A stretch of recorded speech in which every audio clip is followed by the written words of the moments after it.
Good morning mga kapatid. Sa history ng Israel, kung titignan nyo mabuti, ginawa ng Diyos yun, yung istorya ng Israel, para sa atin sa panahong ito. Ang ipinakita ng Diyos doon, physical evidence. Nung iligtas ng Diyos ang Israel, almost 430 years imprisonment, bale, pagkaalipin sa Ehipto. Pinadalang deliverer si Moises. Ngayon, nung iligtas ng Diyos sila, dumaan sila sa Red Sea. Nagbiyak nga yun, di ba? Nabautismo sila sa tubig, nabautismo sa alapaap. Ngayon, sa araw-araw na buhay nila, naubos na yung dala nila mga pagkain. Yung mga konting mga, pagkain, yung mga hayop. So, nagre-reklamo na sila kay Moses. Iniligtas mo kami doon sa Ehipto pagkaalipin. Papatayin mo naman kami dito sa disyerto. Walang tubig, walang pagkain. So, ang ginawa ng Diyos, nagpaulan ng mana o mana. Para kainin nila. Kasi for 40 years, walang trabaho yun. Puro lakbay. Wala silang tubig. Mamamatay sila doon. Mula doon sa bato, lumabas ang tubig. So, sa madaling salita, lahat ng ipinakita ng Diyos noong panahon ng Israel na talagang mabubuhay ang bayang Israel sa bread from heaven. Ngayon, yung bread from heaven na yon, ipinakita sa New Testament, si Kristo yun. Kasi para madaling maintindihan, ipinakikita ang physical evidence. Ngayon, may corroborative evidence naman yan na patunay.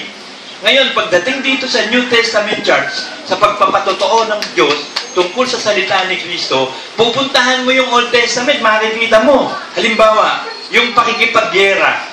Pumapatay sila talaga ng tao. Matanda, bata, lalaki, kalbo, bungal, maliit, sanggol. Pag sinabi na, patay lahat, patay lahat. So, ganun din ngayon, spiritual naman, papatayin mo din lahat.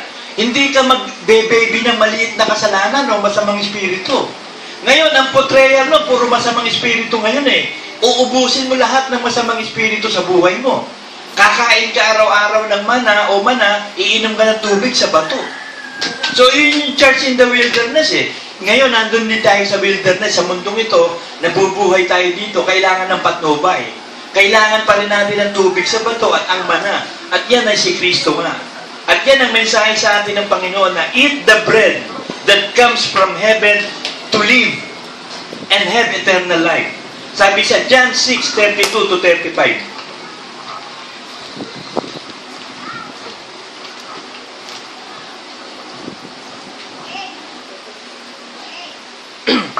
Sinabi nga sa kanila ni Jesus, Katotohanan, katotohanan, sinasabi ko sa inyo, hindi si Moses ang nagbigay sa inyo ng tinapay na galing sa langit, kundi ang aking Ama ang nagbigay sa inyo ng tunay na tinapay na galing sa langit. Sapagkat ang tinapay ng Diyos ay yung bumababang mula sa langit at nagbibigay buhay sa sanglibutan. Sa kanya nga'y kanilang sinabi, Panginoon, bigyan mo kaming palagi ng tinapay na ito. Kaya araw-araw yun, umuulan ng mana sa kanila. Sa buhay naman natin, araw-araw tayo dapat nabubuhay sa Word of God. Huwag kang magsasawa sa mana. Yung iba, nagsawa. Humingi sila ng karne. Sabi nila, Panginoon, puro ito ba pagkain namin? Wala bang iba? O, nagpadala ang Diyos ng karne, pugo. Nagkandasuka-suka naman sila. So, pinahintulutan ng Diyos yun. Parang nang humingi ng hari. Ayaw ng Diyos talaga may hari. Siya yung hari pinahintulutan si Saul ang unang hari. Nakita nila kung paano pagkakamali ng hari na walang propeta. Kasi propeta nung araw mo natin isusugo Ganon din noon. Nung humingi sila ng mga karne, sige, ma-experience nyo, pero nandun ang disadvantage na kandasuka-suka sila. Sa kanila sinabi ni Jesus, Ako ang tinapay ng kabuhayan. Ang lumalapit sa akin ay hindi magugutom, at ang sumasampalataya sa akin kailan may hindi mauuhaw. Dadapot sinabi ko sa inyo na nakita nyo ako, at gayon may hindi kayo nagsisampalataya. Ang lahat ng ibinigay sa akin ng Ama ay magsisilapit sa akin, at ang lumalapit sa akin sa anumang paraan na hindi ko itataboy. So yung lahat ng anak ng Diyos, hindi itataboy yan ng Panginoong Hesus. Aalagaan yan. Hanggang ngayon, inaalagaan tayo ng Panginoong Hesus. Sa Hebrews 7:25-28, nag-i-intercede pa siya hanggang ngayon sa atin. Kasi kailangan masigurado kaligtasan natin. Kasi hindi alam ng Panginoong Hesus yung oras at saka araw ng pagbaba So hindi niya talaga alam. So para ma-sure ang kaligtasan natin, nag-i-intercessory ang Panginoon sa atin sa langit sa Ama. Sabi dito sa 25 ng Hebrew 7. Dahil dito naman siya'y nakapagliligtas na lubos sa mga nagsisilapit sa Diyos, sa pamamagitan niya, palibhasa'y laging nabubuhay siya upang mamagitan sa kanila. So ang Panginoong Hesus nagtatrabaho pa hanggang ngayon. Intercessory, kaya may pastor Ang pastor na nilalagay ng Diyos, ini-intercede ang tupa at dinidinig ng Diyos ang panalangin ng pastor para sa iglesia. Naglagay ang Diyos ng pamunuan para sa iglesia, para patibayin na ito at ihanda sa rapture. Ngayon, kapag ang isang pinuno lilihis sa salita ng Diyos, iiwan siya ng Diyos. Si Saul, humiwalay sa salita ng Diyos, iniwan siya ng Diyos. Si David, bagamat nagkasala, hindi humiwalay sa Diyos. Ang puso ni David nasa pagtugon sa kalooban ng Diyos. Kaya sabi ng Diyos si David ang nasa puso ko Alam ng Diyos kung sino tunay na mga pastor ng iglesia. At mapalad kayo kung ang pastor ninyo tunay na pastor talaga nagpapakabanal-banal. Katulad ni Kristo, sabi niya, nagpakabanal-banal ako para sa mga tupa. Ganon din ang isang pastor, magpapakabanal-banal ka para sa tupa. Si Moses nga, pinakamababang tao, sabi ng Diyos nagkamali pa Kasi doon sa tubig ng Meriba, sabi ng mga Israel, wala bang tubig? Mamamatay kami. Sabi ng Diyos, sabi ni Moses, Panginoon, eto na naman ang bayan mo, nagre-reklamo. Wala daw tubig. Sabi ng Diyos, kausapin mo yung bato.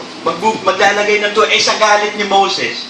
Hinataw niya 2 beses naglabas ng tubig. Pero hindi yun ang utos ng Diyos, kausapin Sabi ng Diyos sa kanya, dahil hindi niyo pinabanal ang sarili niyo sa akin, Aaron at Moses, ikaw Moses, hindi ka makakapasok sa promise. Kaya naparusahan siya.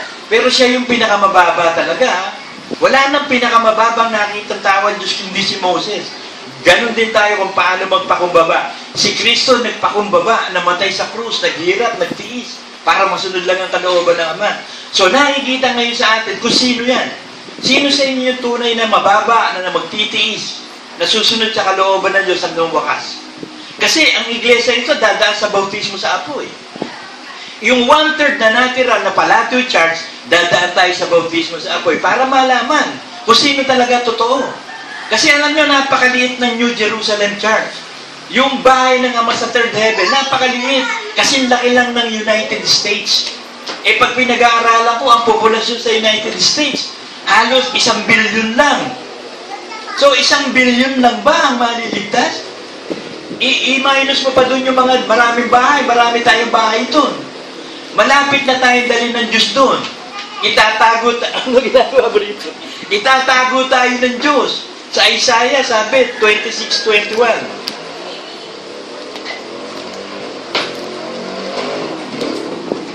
Malapit na ang rapture. Kasi pag nag-rapture, kukunin tayo ng Diyos yung tunay, Yung tunay na mababa, tunay na nagtitiis, nagtitiyaga, sumusunod sa kalooban ng Diyos.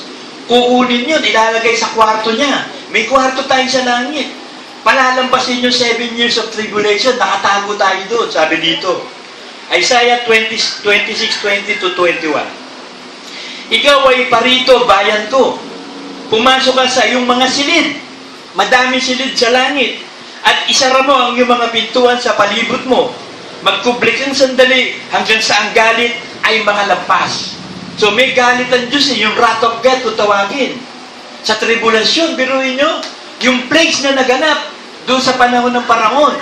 Nung bago kunin ng Israel, napakagrabe ng plagues doon, di ba? Tapos ang panghuli nun, yung mamamatay ang mga panganay, di ba? Nagkaroon ng Passover. Doon yung Passover. Ngayon, yung Passover na yan, isineselebrate yan ng Hudyo. Nung panahon ng Passover, yun din yung araw. Nang mamatay si Kristo, yun din ang araw Yun ang Passover. Nung araw, di ba, kumuha sila ng lamb, inihaw, tsaka kumuha sila ng pinalagyan ng mga dugo, yung mga pintuan at hamba. Yung angel of death na dadaan doon, pag may dugo, hindi mamamatay ang panganay. Sa Egypt, walang ganun namatay lahat ng panganay. Pero tayo ang mga panganay ng iglesia. Ibig sabihin, pag may dugo ka ni Kristo, hindi ka mamamatay kailanman. Yung angel of death, iiwas sa'yo, hindi ka mamamatay. So, tayo ba yung nalinis ng dugo ni Kristo? Amen, tayo yun. At napakapaladid ng Palladio Church kasi tayo na lang ang nalabi sa LCJ Ministry. Nagsimula ito, libo-libo. O ngayon, ilan na lang. Ang Israel nagsimula, milyon-milyon. Yung pinatay lang ni Hitler, 6 na milyong Hudyo Yung lumabas nung panahon na yun, sa Egypt, 5,000 yun. Wala pa kasama, 5 milyon yun. Hindi pa kasama yung mga bata. Biruin mo yun. Napakarami. Hanggang sa ngayon, mas marami ang mga Hudyo sa US ngayon kaysa talaga sa Israel. Alam niyo ba na sa huling panahon ito, talagang ihahanda ng todo Israel. Kasi ang tigas ng ulo ng Israel. Katulad ng LCJ Ministry, napakatigas ng ulo. Kaya mapalad yung nalabi ng mga remnants, yun ang ililigtas. Yung ililigtas sa yung Israel na napakatigas ng ulo. Hanggang ngayon, hinihintay nila ang Kristo. Ipinapako nila, yun ang tunay na Kristo. Pagdating ng Antikristo, yun ang tatanggapin nila. Marirealize nila, mali. Kasi doon sa gagawin Temple of Solomon, maglalagay na naman ng sacrifice ang Antichrist doon Ipopronounce na siya ang Diyos. Galit na galit ang Israel dyan Si Kristo, sabi niya, siya yung anak ng Diyos Ayaw maniwala Tao ka, tapos Diyos ka. Tapos itong Antikristo, sabi siya ang Diyos. Kaya hihingi ng tulong ang mga Hudyo. Pag hingi ng tulong ng mga Hudyo kay Kristo, bababa si Kristo, kasama na tayo.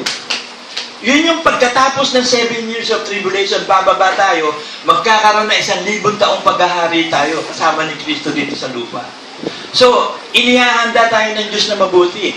Kaya huwag kayong magtataka bakit atitindi ng pagsubok. Bawat pamilya sinusubukan. Bakit? Para malaman sino totoo. Sabi sa Deuteronomy 8:2. Paano malalaman? At iyong alalahanin ang buong paraan na ipinatnubay sa iyo ng Panginoon mong Diyos nitong 40 taon sa ilang upang kanyang mapagkumbaba ka at subukan ka na maalaman kung ano ang nasa iyong puso o kung iyong gaganapin ang kanyang utos o hindi. Kasi alam nyo, madaling sumunod kapag hindi mahirap Pahirapan natin. Madaling sumunod pag maluwag ang daan, di ba? Kaya sabi, marami dadaan doon sa malapad na daan Pero doon sa makitid, puro tinik pa yun, puro barbed wire. At dahil pa yun. Tapos wala kang tsinelas, aakyat ka doon, ang hirap nun. Matutuso ka ng mga alambre doon, tsaka kung ano-anong hirap ang dadanasin mo. Payag ka pa ba? Pero papunta sa langit yun, yung makitid na daan na napakaraming hadlang. Katulad ng Israel. Bago nakapasok sa Promised Land, ang dami nilang nilabanan. Halos 30 kingdom ang naubos ni Joshua. Ilan yung masamang espiritu papatayin natin para makarating sa Promised Land? Ilang kasalanan yung itatakwil mo? Napakarami niyan. Lahat ng kasalanan at ang salita ng Diyos ang luminis sa atin, mga kapatid. Our forefathers eat manna for 40 years every day. Just like what God wants us to eat Jesus every day. John 6:48.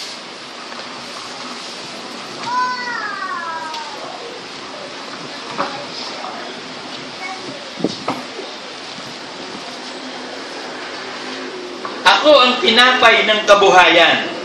Nagsikain ng inyong mga magulang ng mana sa ilang at sila'y nangamatay.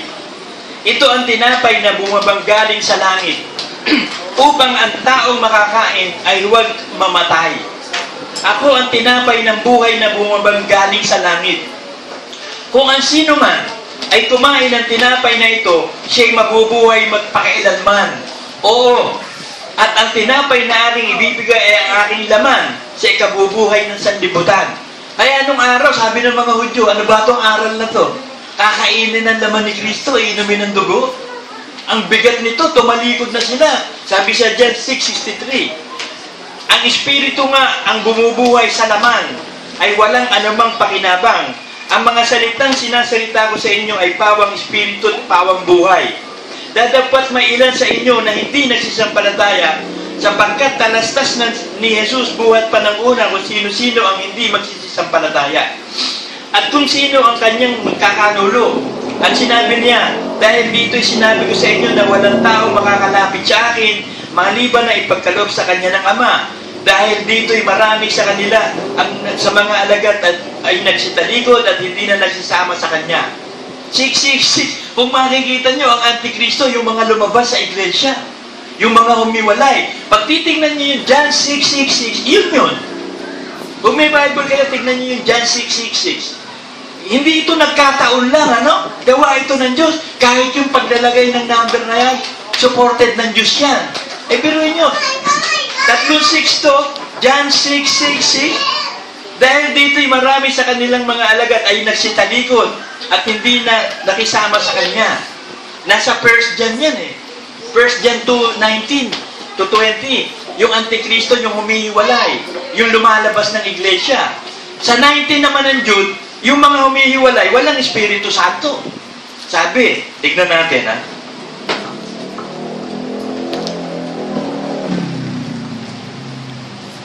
Ang mga ito ang nasisigawan ng paghihiwalay, malalayaw na walang taglay na Espiritu Santo. So kapag umalis ka sa loob ng iglesia itinayo ni Kristo, wala kang Espiritu Santo. Ang tawag sa iyo, Antikristo. Hindi mo kayang kainin ang katawan ni Kristo, inumin ng dugo. Hindi mo kaya. Kasi araw-araw mabubuhay ka sa Word of God. Ang pagiging Kristiyano natin, pamumuhay sa Word of God. Araw-araw, kakain ka ng mana. Huwag kang gagaya sa Israel na nagsawa. Humingi ng pugo. Hindi binigyan ng pugo, naganda suwa-supa. All true Christians shall eat Christ and drink His blood to have eternal life. 1 Corinthians 10:1-6.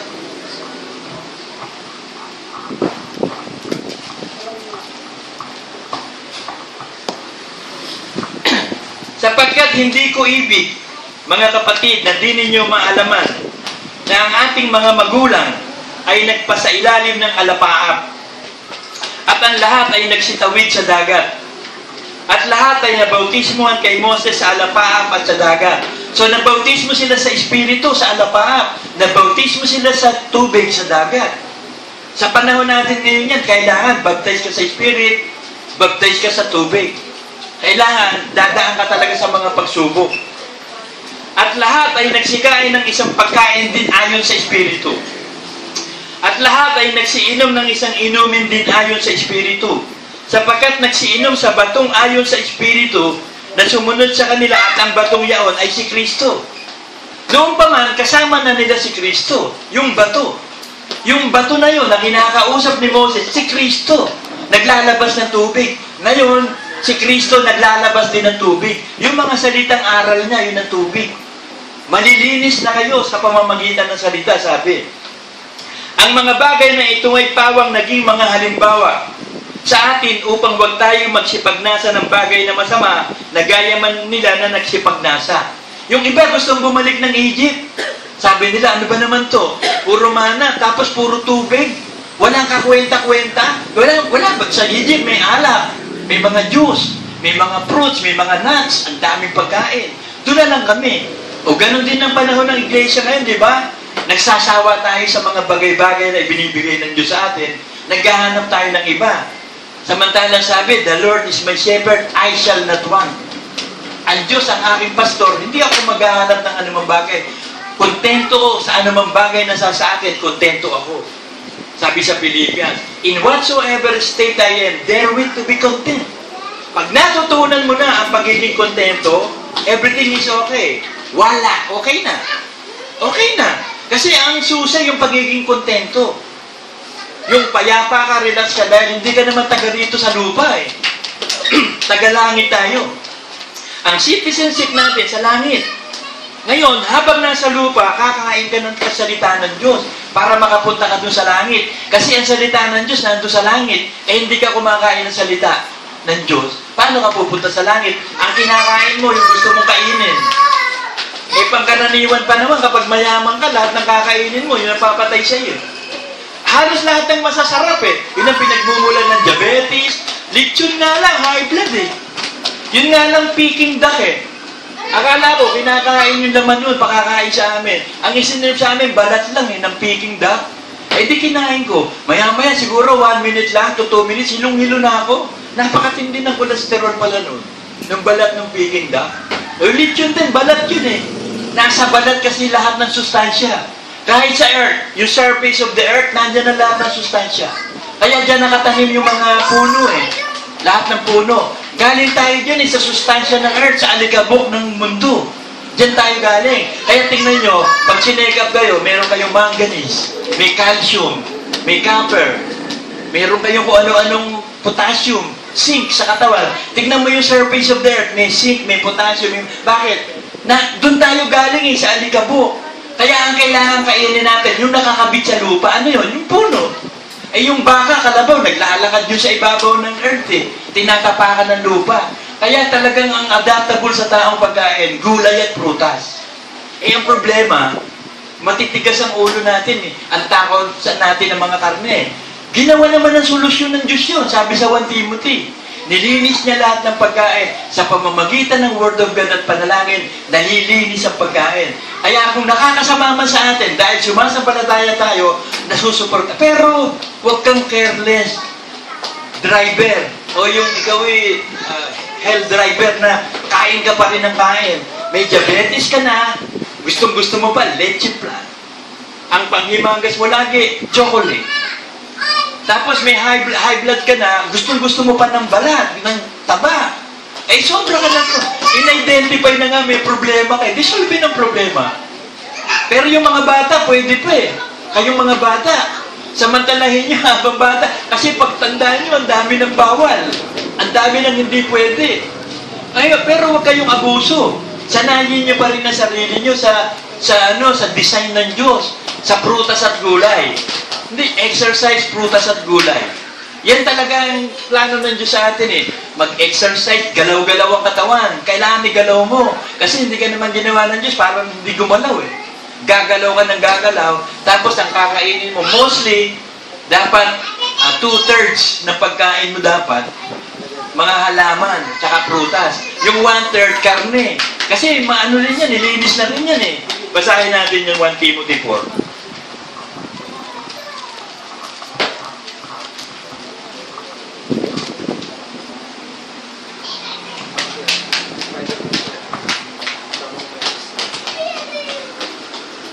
Sa 1 Timothy 4:4, sapagkat ang bawat nilalang ng Diyos ay mabuti. So, bawat nilalang ng Diyos ay mabuti. Yung ahas, mabuti yun. Bakit? Nilalang ng Diyos yun eh. Yung alupihan, mabuti yun. Bakit? Nilalang ng Diyos yun eh. Bawat nilalang ng Diyos, mabuti. Unang-una, hindi naman talaga tayo kalaban ng ahas eh. Lalo yung mga king cobra. Alam niyo yung king cobra, ang kinakain niya rin, mga ahas din eh. Eh bakit nanunuklaw?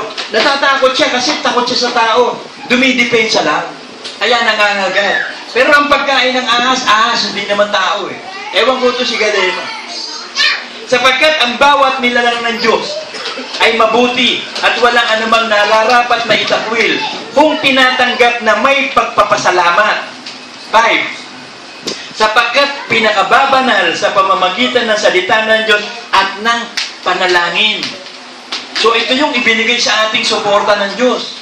Doon sa matitigas ang ulong Kristiyano, nakain pa rin ng baboy, ng taba, inihaw na taba, sinigang na taba. Mahilig dyan sa masasarap na pagkain. Nilagyan tayo ng proteksyon. Pero mag-pray ka. Ipagpapasalamat mo, Ama, maraming salamat po sa pagkain bibigay mo sa akin na maraming kolesterol. Pero ililigtas mo ko dahil mahal mo ko, pababanalin mo, aalisin mo ang lahat ng masama sa pagkain yun. At kung lalasunin ka, pag nag-pray ka at nagpasalamat, tanggal ang lason. Pero kung hindi, di ba, fiesta.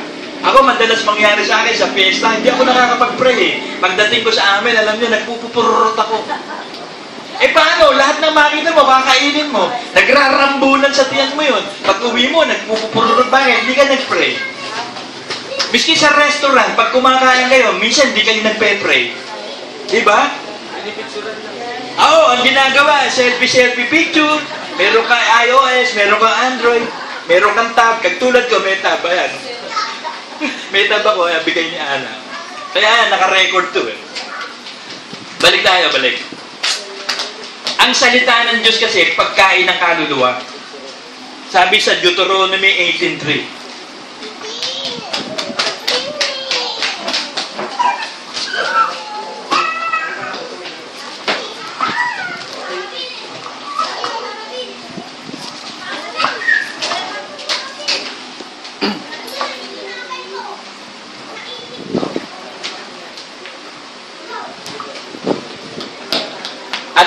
magiging karampatan. Teka, Deuteronomy nga ba ito? Job 23:12.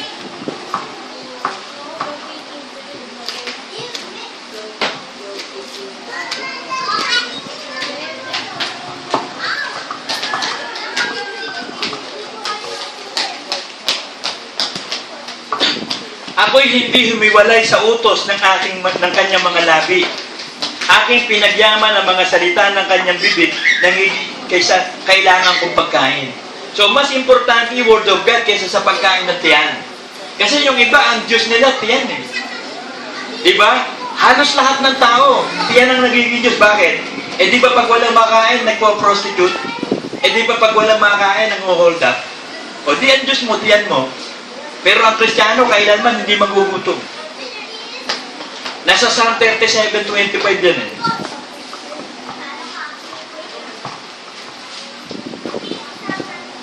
Sabi ni David, nung araw, si David talaga, ano yan eh, may pagkagwapo din si David nung araw eh. Kaya marami din naging asawa yan, 7 eh. Ako'y naging bata at ngayon matanda. Si David nagsasalita dito ha, siya naging bata at ngayon matanda. Nung sinasabi niya to, matanda na siya. Ganyan man, hindi ko nakita ang matuwid na pinabayaan. Ni ang kanyang lahi man ay nagpapalimos ng tinapay. Pero once na ikaw tumalikod sa Diyos, humiwalay ka sa Diyos, aalisin siya ng Diyos ang maraming pagpapala. Maaaring mayaman ka pa rin. Maraming may pera ka pa rin, pero magulo buhay mo, hindi payapa isip mo. Hindi katulad nung ikaw ay nasa Diyos, payapa ang lahat. Pinagpala ka sa spiritual, sa physical, at saka sa kaluluwa. So lahat ng biyaya at pagpapala binibigay. Pero pag humiwalay ka na sa Diyos, kasi ang dami rin wala sa Diyos, pero maraming pera eh. Pag sinasabi ba maraming pera, pinagpala na? Hindi. Ang pinagpala ng Diyos, yung may buhay na walang hanggan. Yung meron siyang hinihintay na reward mula sa Diyos. Meron din namang mayayaman, nagiging tunay na Kristiyano eh. Katulad ni Joseph of Arimathea. Tsaka yung isa, si Nicodemus. Kasi nung araw, hindi ka pwedeng pariseyo ng mahirap. Tsaka hindi ka pwedeng kumuha ng Roman citizenship ng mahirap. Kung sa panahon natin ngayon, milyon-milyon ang pagbili nun. Kaya nung malaman ng captain na tinitira kasi ng Hudyo nun si Paul eh. Sabi niya, I am a Roman citizen. Natakot yung kapitan. Ganun ba? Nagsugo siya ng mga cavalry. Kumuha siya ng 70 magkakabayo, 70 sundalo. Talagang guarded si Pablo para makarating kay Agrippa. Doon magkakaroon ng hearing ng kaso. Kasi umapila sa Supreme Court si Pablo. Sabi niya, pupunta ako kay Cesar. Hindi pwedeng hinahatulan niyo ako, mga Hudyo. Roman citizen ako. So, ibig sabihin dito, pwede tayong mag-file ng kaso sa batas kapag inaagabyado na yung human rights natin. Pwede. Kasi walang kasalanan si Pablo, kinakasuhan eh. Kailangan muna kasi idulog ang kaso, hatulan ng korte. So hindi pwedeng pwede tayo pumunta sa korte, pwede tayo mag-file ng petition according to the law. Kasi yan ang kalooban din ng Diyos eh. Papasakop tayo sa mga batas ng sanlibutan ito. Under authority, yung may mga authority. So the Word of God, sabi sa Jeremiah 15:16,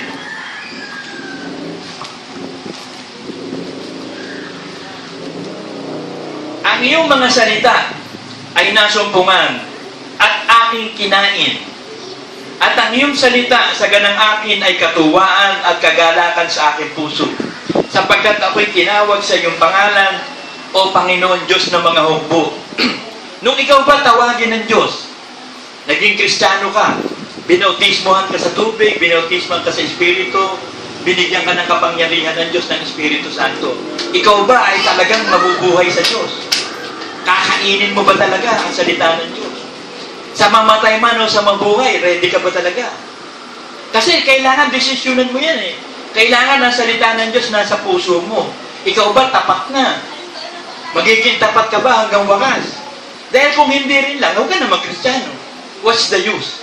Kaya nga madalas ko sabihin sa Diyos eh, Panginoon, kapag ang mga prayer ko hindi mo didinggin, buti pa, mamatay na lang ako. Para saan pa? Kaya nga ako naging Kristiyano eh.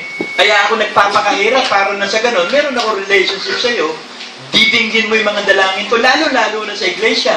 Kasi kailangan para paboran ng Diyos ang isang pastor, ang ipinagpe-pray niya lagi ang iglesia. Hindi siya nabubuhay sa sarili niya. Sa ako naman, baliwala sa akin buhay ko eh. Unang-una, wala namang kwenta ako. Unang-una, buti nga may kwenta na ako ngayon. Ewan ko kung magkano. Baka piso na ako ngayon. Wala akong kwenta eh. Wala akong value. Patay na nga sana ako eh. Pero may plano pala ang Diyos eh. May plano siya. Gagawin akong pastor pala. Hindi ko alam. Ni sa panaginip, ni sa guni-guni, ayoko nito. Ayoko nito. Sabi ko nga kay Brother Manny, sabi ni Brother Manny, magpapastor ka. Sabi ko, hindi ho. Pastor ka, sabi ko, hindi ho. Pastor ka. Sabi ko, bakit ho? Hinihirang ka ng Diyos eh. Sabi ko, Brother Manny, sarili ko, hindi ko maagwanta eh. Ang hirap supilin. Tapos magbibigay ka pa sa akin ng mga member. Sabi ni Brother Manny, wala akong magagawa, hinihirang ka ng Diyos eh. Di pumayag na ako. Pero mula nung pumayag ako maging pastor, talagang inilaan ko naman ang buhay ko sa Kanya. Ikinumit ko kasi nakakatakot eh. Kapag ikaw nagkamali sa Diyos, patay ka. Yari ka. Ngayon nga, may mga balita ako naririnig, naaawa ako. Ako ngayon nagpipreach, pero bagbag ang puso ko, naaawa ako kay Elmo. Kasi yung nare-receive kong mga balita kay Magno, halos wala na daw umaten. Ang mga elders, wala na. Biruin niyo yung pagkakamaling nagawa nila. Inaani na nila ngayon yung pagkakabahabahagi. Nakakaawa. Anong trabaho maging sanay sa marami pera yun? Nakabili nga ng adventure yun eh. Brand new, hulugan, for 5 years to pay, nabayaran, wala na eh. At saka ang dami nilang pera. Sagana sila. Paano na ngayon? Wala nang darating ng mga ikapo. Ano na, buhay? Sabi ni Magno, ang payat daw. Naawa ako sa ganun eh. Kasi ayoko mangyari sa akin yun.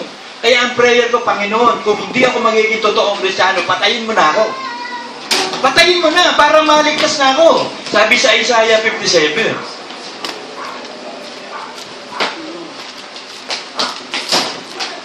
Kasi kung hindi ka rin naman magiging tunay na Kristiyano, what's the use pa? Nag-Kristiyano ka, hindi ka naman pala susunod. Ba't nag-Kristiyano ka pa? Di hangal ka. You are a fool.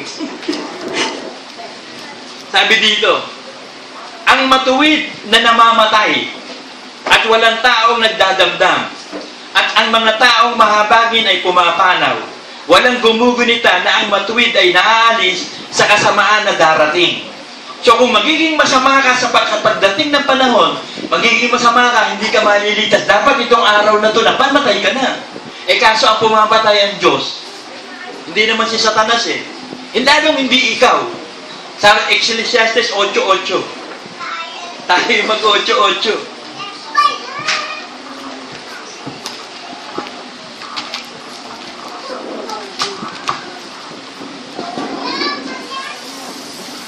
Kaya may pag-asa pa tayo eh. May pag-asa pa tayo. Buhay ka pa eh.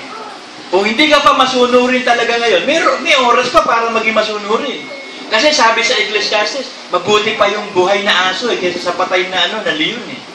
Kasi yung buhay na aso, pwede pa magbago yun eh, babaguhin ng Diyos yun. Kahit aso ka, pwede kang gawin tupa. Yung patay na pa babaguhin ko? Wala na. Sabi dito sa 8:8, walang tao na may kapangyarihan sa diwa upang pumigil ng diwa. Ni walang kapangyarihan siya sa kaarawan ng kamatayan.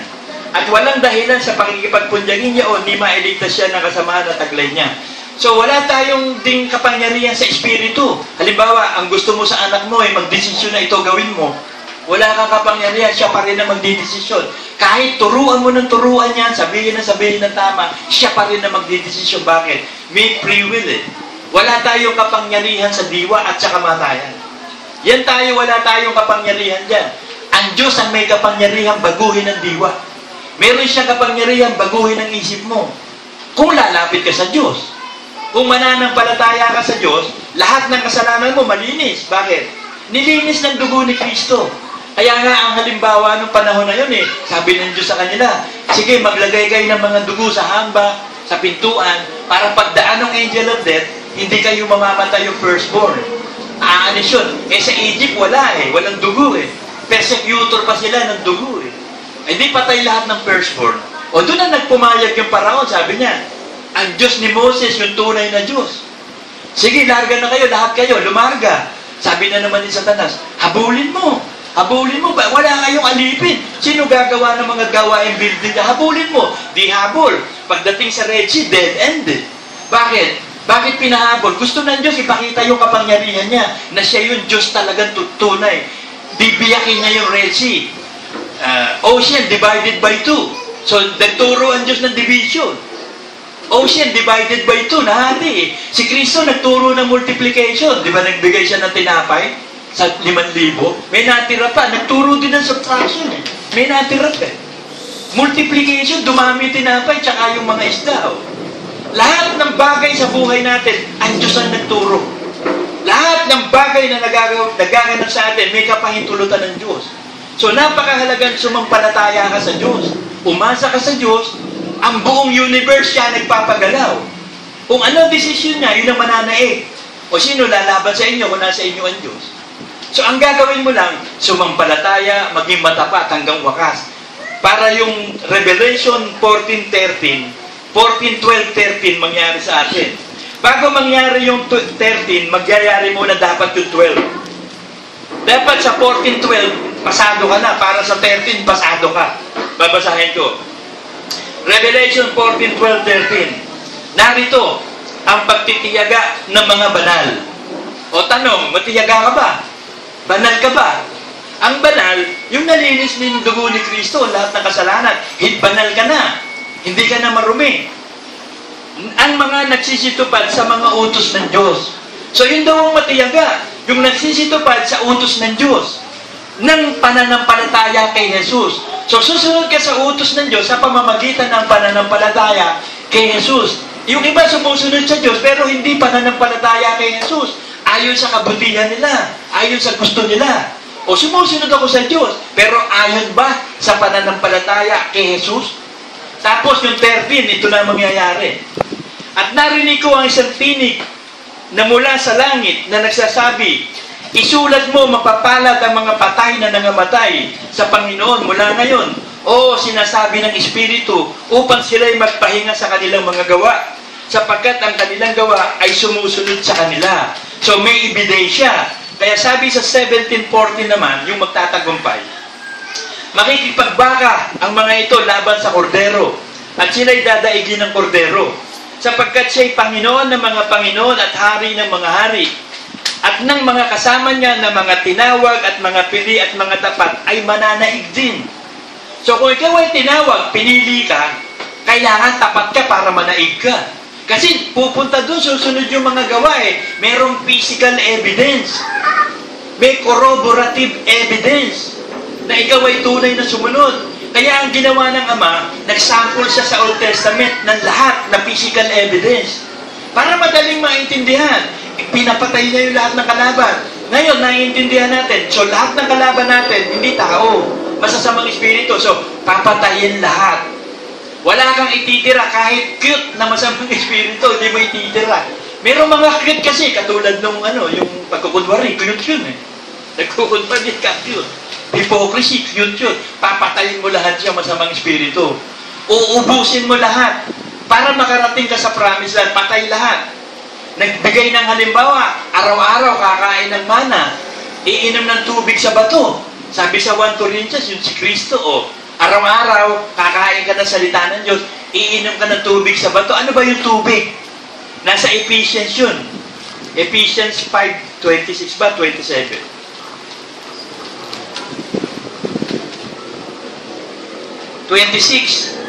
Upang kanyang pakabanalin ito na nilinis sa pamamagitan ng paghuhubis ng tubig na may salita. So sa pamamagitan ng tubig na may salita ni Kristo, nililinis tayo. Ang katotohanan na naglinis sa atin. Kaya pag ikaw binabautismo sa tubig, inululubog ka eh. Inililibing ka. Kasama na lahat ng kasamaan mo, nakapako sa krus. Ngayon, pag-ahon mo, bago ka nang nilalang, meron ka na ngayong, kapangyarihan magpakabanal. Sabi sa Romans 6,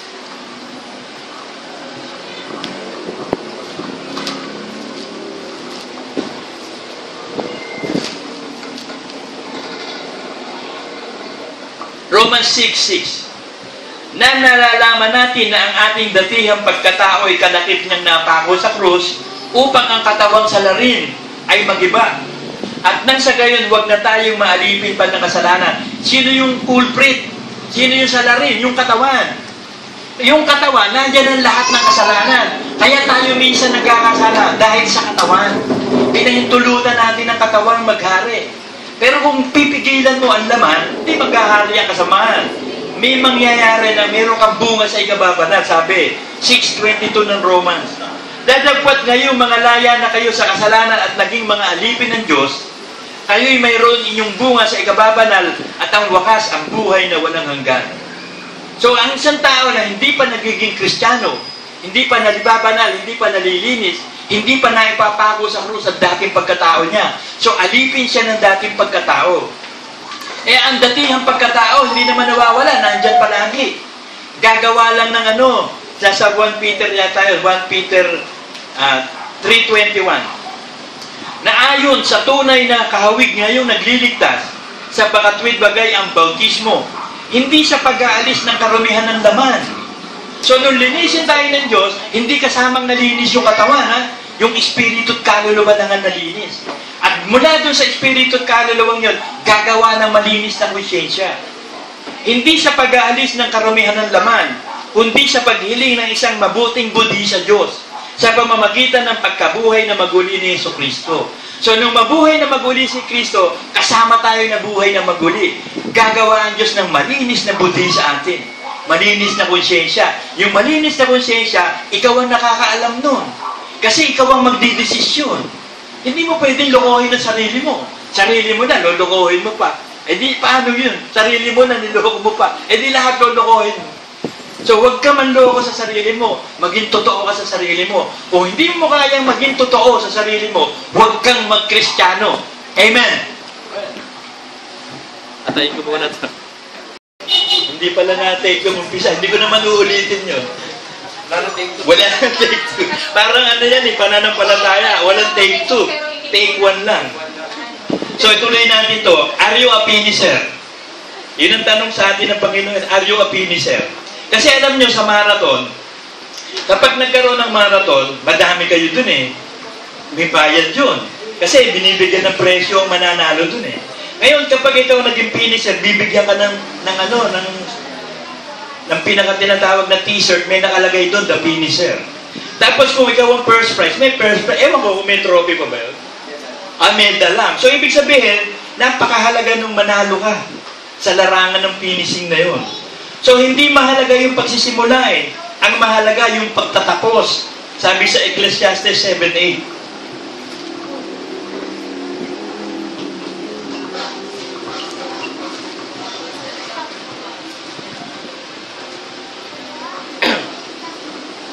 Maigi ang wakas ng isang bagay kaysa pasimulan niyaon. At ang matiising loob ay maigi kaysa palalong loob. So, napakahalaga nung pagtatapos. Kaya nga, He is the author and the finisher of our faith. Yun ang karakter ng Diyos eh. Sisimulan niya, tatapusin niya. Wala siyang sinimulan na hindi niya tinapos. Di ba yung 6 days na pagkakali ka, natapos on the 7th day, nagpahinga siya? So, malapit na tayo magpahinga. Kailangan tapusin natin ito 6 days na to. We're in the last days na eh. Kailangan na talagang maging focus tayo, ang atensyon, ang prioridad natin, yung matapos ng lakbay na ito. Sabi sa Galatians 3:3.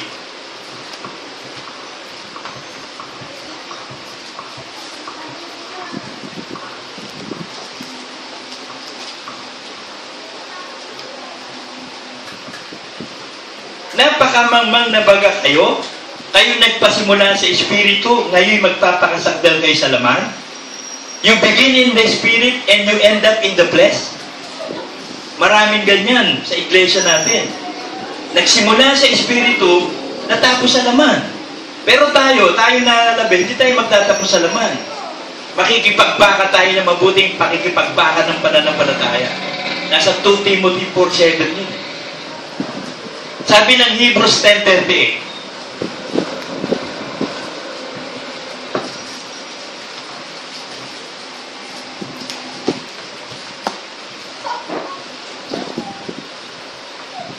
ngunit ang aking lingkod na matuwid ay mabubuhay sa pananampalataya. At kung siya'y umurong, hindi kalulugdan ng aking kaluluwa. So, yung pag-urong, Dapat wala na sa isip natin ang pag-urong. Ang kailangan, yung helmet of salvation. Nakapokus tayo, may helmet ka na nakapagkit na sa isip mo, yung salvation ng kaluluwa mo. Kasi yun ang isusuot mo, yung helmet of salvation. Para wala na. Kasi madali tayong pabaguhin ang isip ni Satanas. Ito kasi ang battlefield ni Satan, yung isip Madali tayong magbago ng isip. Kaya sabi ng Diyos, i-helmet mo yung salvation. Ang maging priority mo, salvation.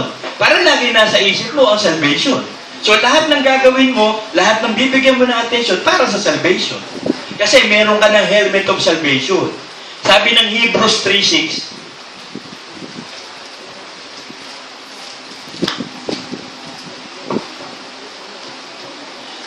dadapot si Kristo, gaya ng anak ay puno sa bahay niya, na ang bahay niya ay tayo. Kung ating iingatang matibay ang ating pagkakatiwala at pagmamapuri sa pag-asa natin hanggang sa katapusan. So tayo pala daw ang bahay ng Diyos kung mananatili tayo hanggang sa katapusan. So kung hindi ka mananatili sa hanggang katapusan, hindi ka magiging bahay ng Diyos. Hindi ka makakarating doon sa langit. Kasi ang tahanan ng Diyos at ang Ama, si Kristo, tayo at ang Espiritu Santo. Kaya nga sabi ko sa inyo, sasakay tayo sa train Kasi yung release ng train, papunta sa langit yun, dire-diretso yun. Wala naman liliko doon o kakaliwa Sa kanan o kaliwa. Yun ang salita ng Diyos yung release. Ngayon yung train o yung car na nakalagay doon, yun ang iglesia. Ngayon, doon tayo sumasakay sa loob ng train at ang gatong ng train na yun, Espiritu Santo. Holy Spirit lang yun. So, ang Holy Spirit, sabi niya, ang sinasabi ko lang, yung narinig ko. So, wala siyang idadagdag o ibabawas na salita. Yung narinig niya sa Ama at sa Anak, ay lang ang tuturo niya sa atin. Kaya ang Espiritu Santo ang gumagabay sa atin sa araw-araw. So, yung Exodus na magaganap, kailangan tapusin natin yon. Lagi nga tayong kakain ng mana, iinom ng tubig sa bato. Huwag na huwag tayong magsasawa sa salita ng Diyos. Kasi kapag bumitaw ka sa salita ng Diyos, baka bumaba ka sa train. Pag bumaba ka sa train, patay ka. Alam niyo nung araw sa Australia, may mga bus ranger dyan kung kilala niyo si Jesse James. Bata pa yun, pero bus ranger, hold-upper ng train yun. Itong sina Kelly Brothers, mga hold-upper din sa train niya. Maho-hold up ka doon. Kaya huwag kang bababa. Huwag kang bababa ng train kasi wilderness yun, disyerto yung dadaanan Saan ka kukuha ng pagkain nang iinumin mo? Manatili ka sa loob ng iglesia dahil dire-diretso lang yun, papuntang langit, na ang batayan ng buhay natin, Word of God. Na ang magpapalakas sa atin, magpapanatili, Holy Spirit. So wala tayong gagawin kung hindi manatili. Nagiging part tayo ng Panginoong Hesus kung mananatili tayong tapat hanggang wakas. Natutugon sa Kanya hanggang wakas, sabi sa Hebrews 3:14. Sapagkat tayo'y nagiging kabahagi ni Kristo. Kung ating iingatang matibay, ang pasimula ng ating pagkakatiwala hanggang sa katapusan. So magpapakatatag ka at magpapakatibay.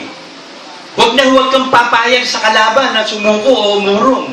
Kasi ang ating spirito, justified na Sabi sa Hebrews 12:23.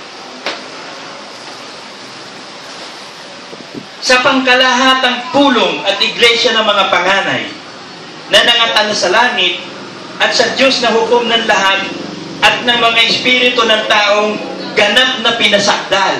So ang ating espiritu, pinasakdal na, perfect. So ang kaluluwa na lang ang perfectin. Yung ating katawan, nandiyan ang lahat ng kasalanan. So nasa gitna kaluluwa. So makikipaglaban ang kaluluwa sa laman. Sapagkat ang espiritu ay magkalaban sa laman. So naiipit yung kaluluwa natin. So ano ka? Saan ka? Sa meron, sa wala? Sa Diyos ka ba o sa demonyo? Sa gabi ka ba o sa araw? Ano ka? Sabi sa 1 Peter 2:11.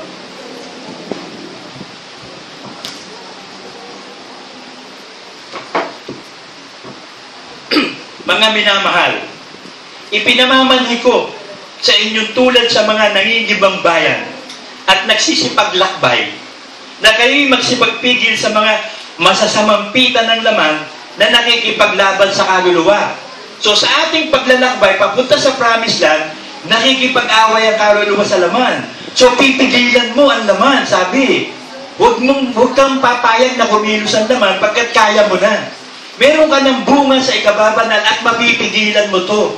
Kaya sa ating paglalakbay, pigilan mo yung gawa ng laman na nakikipaglaban sa kaluluwa. At kapag ang kaluluwa natin sanay na sa finality, gusto mo na talagang tapusin, sanay ka na. Pag nag-urong ka, nililinis mo yung table, tuyong-tuyo. Pag nag-urong ka sa lababo, nililinis mo sa lababo. Pag kumanta ka, nagsisimula ka, tapusin mo. Pag nagkitara ka, simulan mo, tapusin mo. Kasi pag hindi ganito magiging karakter mo, baka hindi ka makapagtapos. Wala ka sa graduation. Ang pinakamahalaga, graduation. Kahit matanda ka na. Sa TV nga, nakikita ko, tanda na, gumagraduate ng elementary, high school. Ang gusto niya, makapagtapos siya. So, yun ang pinakamagandang karakter. Kahit matanda ka na, okay lang. Ang importante, tapos ka. May credential ka, may pakikita kang ebidensya. Eh, yung hindi ka nakatapos, ano credential na ipapakita mo? Bitin eh. So, ayun ang doon tayo sinasanay ng Diyos. Be diligent in hoping to the end. Sabi sa Hebrews 6:11.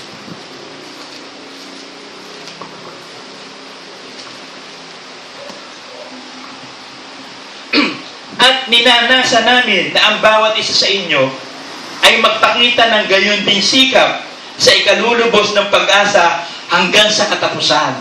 So yung pag-asa nating nakikita, hanggang katapusan yun, magsikap ka at magpagal. Tapusin mo yun. Tatapusin mo yung pag-asa na yun. Kasi yung pag-asa na yun, sigurado yun eh. Kung mananatili ka sumusunod.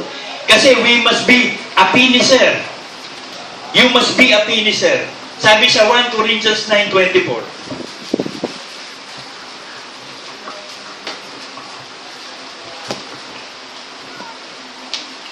Hindi ba ganyo nalalaman na ang mga nagsisitakbo sa takbuhan ay tumatakbo lahat? Ngunit iisa lamang ang tumatanggap ng gantimpala. Magsitakbo kayo ng gayon upang magsipagtamo kayo ng gantimpala. So, lahat ng tumatakbo sa takbuhang ito, pag natapos mo, tatanggap ka ng gantimpala. Hindi mo natapos, di walang gantimpala. Ba't ka papayag na hindi mo tapusin? Para saan pa ba buhay? Sabi nga ni Pablo, binaliwala ako na buhay ko, matapos ko lang tulandasin na to. Itinuturing ng basahan ng lahat ng bagay, matapos lang natin tulandasin na ito. So, ganun din tayo. Sabi ni Pablo, imitate me, for I have imitated Christ. So we are going to imitate Pablo. We are going to imitate Paul. English Tagalog. Sabi ng Philippians 3:14. Ang hirap nung hindi na nag-i-English. Imitate Pablo. Hehehe. Yun ang madalas kong makikita sa mga Facebook. Hehehe. At saka alam nyo, yan, Facebook na yan, napapansin ko. Ano yan eh, pag-steam ng ego. Puro pagyayabang. Pagpunta mo sa restaurant, pipicturan mo yung kinain mo, tapos mo sasabihin mo, we are here. We lunch, we make dinner to our family, we lunch. Puro yan eh, steam ng ego, pagyayabang. Pag napunta ka sa Boracay, pipicturan mo lahat. Pati yung mga nandong batong maitim, pipicturan mo, sabi, we are on Boracay. Pagpunta mo sa isang lugar, sa Hong Kong, pipicturean mo lahat, tapos magse-selfie ka. Tapos, ipopost mo yun sa Facebook. Titignan mo kung sino yung maglalike. Pag isa lang, malungkot ka. Kailangan lahat naglalike. Galit ka doon sa hindi naglalike. Ganon, sabi ko, tinumutong kamunduhan na to, no? Ako minsan napupunta ako doon, nadadamay din ako, sabi ko, parang gusto kong magyabang. Sabi ko, parang may mali sa Facebook. Parang hindi tama ito. Sakop tayo. Alam niyo, pagdating ng Antikristo, wala na siyang problema. Bakit? Halos lahat nasa Facebook. Pag kinuha niya lahat ng pangalan, i-google lang. Meron kang Google account eh. Ang Google, konektado sa Facebook, sa Twitter, sa lahat. Ang dami. Ang daming connected ng Google. Hindi mahihirapan ng Antikristong hanapin tayo eh. Bakit? Nasa internet eh. Lahat ng pangalan natin, may record na eh. At saka ngayon, nakita niyo yung camera, yung CCTV all over the world, di ba? Lahat naka-CCTV. At saka alam niyo ba ngayon na may lumalabas na ngayon sa US, yung tinatawag na na radio frequency identification, yung pinaka-index ng daliri na dinidikit ganon. Pag bili mo halimbawa sa supermarket, yun na lang. Tapos naglalagay na sila ng microchip. Kasi sa kanila kasi, naglalagay na ng microchip. Kasi yung mga may Alzheimer's, baka makalilimot, nandun na yung mga records. O kaya na-aksidente ka, wala kang dalang pitaka, wala kang identification, doon na nila tinitignan. So, gano'n na ngayon sa US. Cashless society na. At ginagawa na nila ito sa Kongreso na lalagyan na ng chips lahat ng tao. Lahat ng record nandun ka, pangalan ng tatay mo, trabaho mo, driver's license mo, SSS number mo. So sa isang chip na yung kompleto. So ito na eh. Ito na yung tatakan, susunod niya 666 na eh. Tatatakan na sa kamay o kaya sa noo. Kasi kaya bakit tatatakan sa noo? Yung iba walang kamay eh. Di ba may mga taong walang kamay eh, putol. O saan mo tatatakan yun? Sa noo. Kaya pag may kamay ka, sa kanang kamay ka tatatakan. I-scan lang sa computer yun. Halimbawa, bibili ka sa restaurant, kakain kayo. Mag-selfie kayo doon, picture-picture. Sabihin nung nandun na waiter, may I-scan your right hand, sir? I-scan yun eh. Pag-i-scan na gano'n, lalabas ang deduct from my account. Gano'n na lang eh. Papagpapasok kayo ng sine, dadaan lang yung kamay nyo, isuswipe nyo lang yun. Hindi na yung ATM ang isuswipe mo, kamay mo. Ayun na yun eh. Eh kapag wala kang kamay, di sa noo. Hindi naman pepegi eh. Sino, wala na ring hold-upper. Kasi ano hold-upin mo? Yung microchip sa kamay niya. Wala nang pera. Ano pa? So yung krimen, bababa. Maghahari ang Antikristo sa buong mundo. Gagawa ito ng one world government, one form of religion, one form of money. Sa Europe, meron na yung Euro money. Yung Euro money nila sa Europe lang ginagamit sa community doon. Eh darating ang panahon, buong mundo na yan eh. Sakop na ng internet ang lahat, pati bata ngayon. Lahat ng bata ngayon, alam nyo, ang galing gumamit ng tabs. Ng internet. Yung matatanda, bobo. Bakit? Hindi nila generation yun eh. So ito yung generation ng matatalinong pang-computer, pang-robot, ang mga bata. Hindi nila nakakapaglaro yan, makakapunta sa bukid, o matagataya, o yung luksong lubed. Wala na. Ang hawak niya sa umaga, tabs. Sa tanghali, tabs. Sa gabi, tabs. Kaya yan, paiinumin mo yan ng tabs. Eh, magkakasakit yan. Ganon ngayon. Kita niyo yung ginagawa ng teknolohiya sa huling panahon? To and fro, ang bilis. Pag meron kang internet, may wifi ka, may cellphone ka, o pag meron kang Dropbox, halimbawa, nandun ka sa US, nandun ka sa Visayas, sa Mindanao, ang dala mo lang, cellphone, wala kang laptop, ilagay mo lang sa Dropbox, nandun na, nakarecord na sa desktop mo, nakarecord na sa cellphone mo, nakarecord sa tabs mo. Gaano kadali? Ito lang natin itong bakit gobyerno, ang bagal pa sa ganyan. Pero meron na, yung register of deeds, meron na. Siguro Dropbox ginamit nila doon. Makakakuha ka ng register ng lupa mo, kung nandito ka, kung nasa Cebu lupa mo, pwede na, maaring ginagamit na nila yung Dropbox na yun. Madali na buhay ngayon, electronically. So, ito yung gumugulo sa atin eh. Hindi tayo papayag na ang sistema ng sanlibutan, agawin tayo o harangan tayo.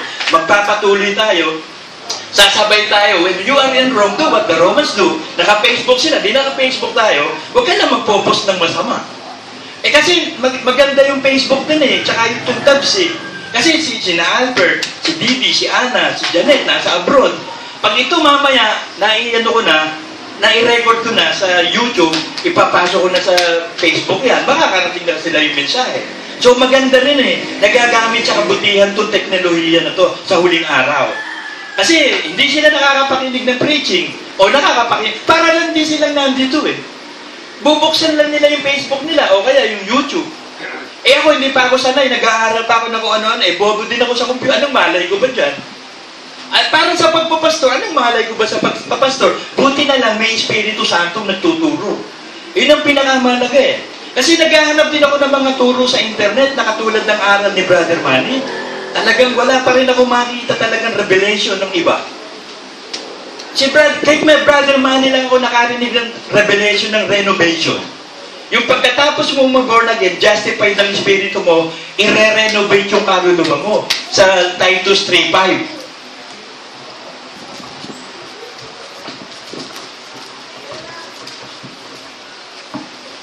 Alam nyo, dito, bumabaksa ka maraming pastor, maraming iglesia. Hindi nila nakita yung revelation sa Titus 3:5. Na hindi dahil sa gawa, sa katwiran, na ginawa natin sarili, kundi ayon sa kanyang kaawaan ay kanyang iniligtas tayo sa pamamagitan ng paghuhugas sa muling kapanganakan. Tumitigil na sila dun. Meron tong may kasunod pa to, at. Pag na-born again na sila, tinanggap nila si Kristo, ligtas na sila. Meron tong at At sa pagbabago ng Espiritu Santo, renovation of the soul. Kaya nga yung Hebrews 12:23, binanal yung Espiritu natin, hinayaan ang katawan na nandyan ang kasalanan para makipaglaban yung kaluluwa. So mananampalataya ka ngayon, aasa ka, Diyos ang gagawa sa iyo, tutulungan ka. So nandun yung reward sa magpapagal. Kailangan mo magpagal. Sabi sa 2 Timothy 4:7.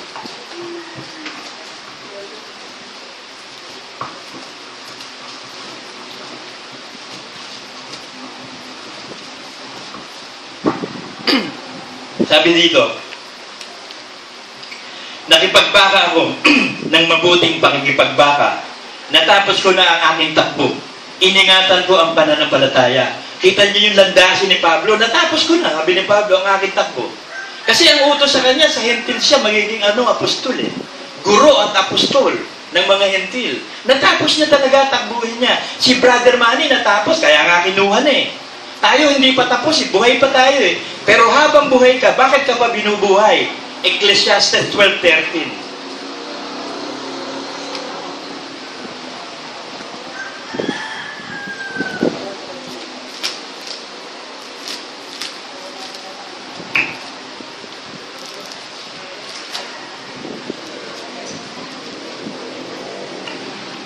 Ito ang wakas ng bagay. Lahat ay narinig. Lahat ng aral ng apostol sa iglesia natin tungkol sa salvation, narinig na natin. Paulit-ulit na lang. Ikaw ay matakot sa Diyos. Ito hindi paulit-ulit ito, lagi. Lagi kang matatakot sa Diyos. Sundin mo ang kanyang mga utos sapagkat ito ang buong katungkulan ng tao. So ito ang buong katungkulan natin. Kaya ka pa binubuhay para matakot sa Diyos. Sundin mo lahat ng utos. Pero kung ikaw ay hindi makakasunod na talaga at ligtas ka, kukunin ka na. Kasi ang kamatayan nasa kamay lang ng Diyos Natatandaan niyo yung nakasulat sa Matthew 10:29? Yung sparrow, ano ba sa Tagalog ng sparrow? Langay-langayan? 1 cent nun, sabi sa 10:29. Hindi baga ipinagbibili ng isang beles o parting, sabi parting.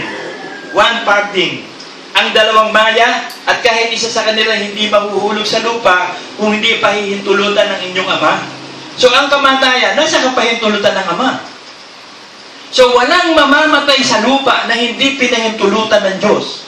Pag may namatay, gusto na ng Diyos yun, pinahintulutan na niya, kalooban na niya yun. Kung merong pamilyang nababaon sa lindol, pati yung mga anak, kalooban na niya yun. Kasi itinagda itinagda sa tao na minsan bubuhay, minsan ding mamamatay. Pero may itinagda rin na hindi mamamatay.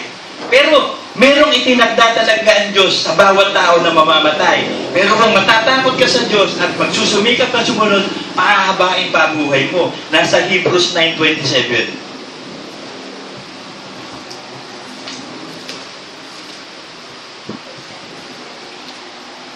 At kung paanong itinagda sa mga tao ang mamatay, na minsan at pagkatapos nito'y paghuhukom. So, hindi predestination ng tao mamatay, itinakda lang. Ang predestination natin sa langit. Kaso mayroong mga hindi sasampalataya. Pero may itinakda na sa kamatayan. Itinakda na ng Diyos yun. Kaya kapag ikaw ay gusto ng Diyos na pahabain ang buhay mo dahil masunurin ka, pwede niya. Pero kung ikaw naman ay hindi masunurin, pwede naman niyang paiksiin. Kasi siya may hawak ng buhay. Nilikha niya tayo Sino kang ko-question? Sabi sa Romans.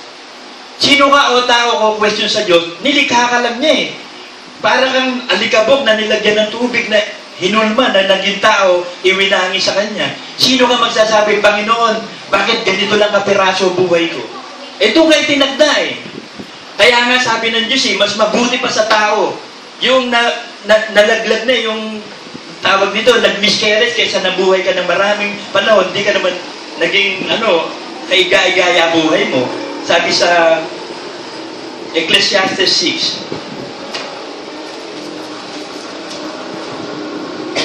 Kung ang isang tao ay magkaanak ng 100 at anupat ng maraming taon, na anupat ang kaarawan ng kanyang mga taon ay dumami. Ngunit ang kanyang kaluluwa ay hindi na busog na mabuti.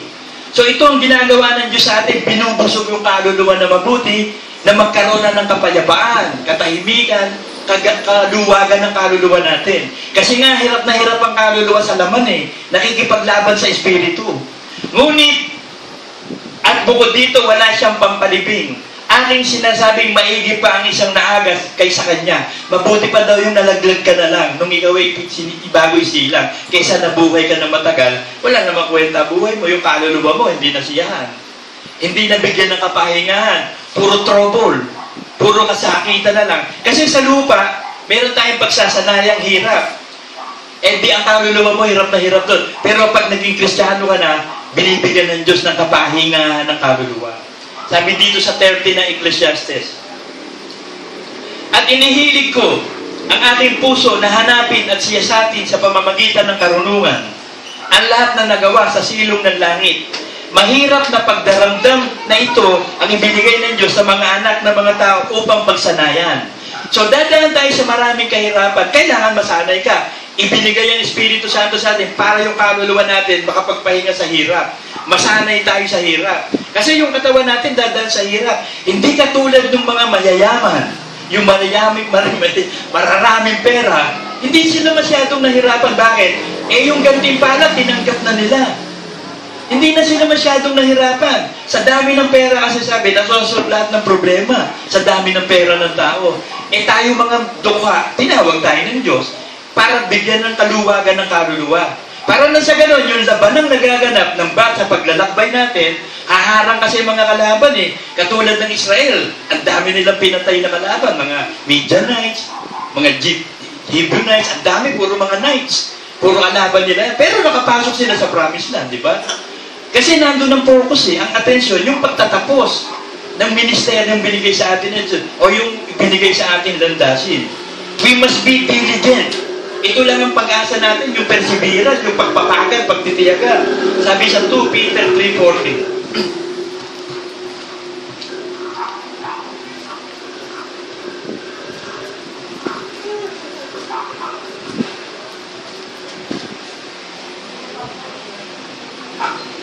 Kaya nga, mga minamahal, yamang kayo'y sipaghintay ng mga bagay na ito, ay pagsikapan ninyong masumpungan kayo sa kapayapaan, na walang dungis at walang kapintasan sa paningin niya. So, pagsisikapan mo, magpapagal ka talaga. Dadaan ka sa daan ni Kristo, sasakay ka sa train. Sa iglesia, puro salita ng Diyos lang yun, dire-diretso. Pagtitiisan mo yun, hanggang sa matapos mo yung landasin. Sabi sa Joshua 23:8,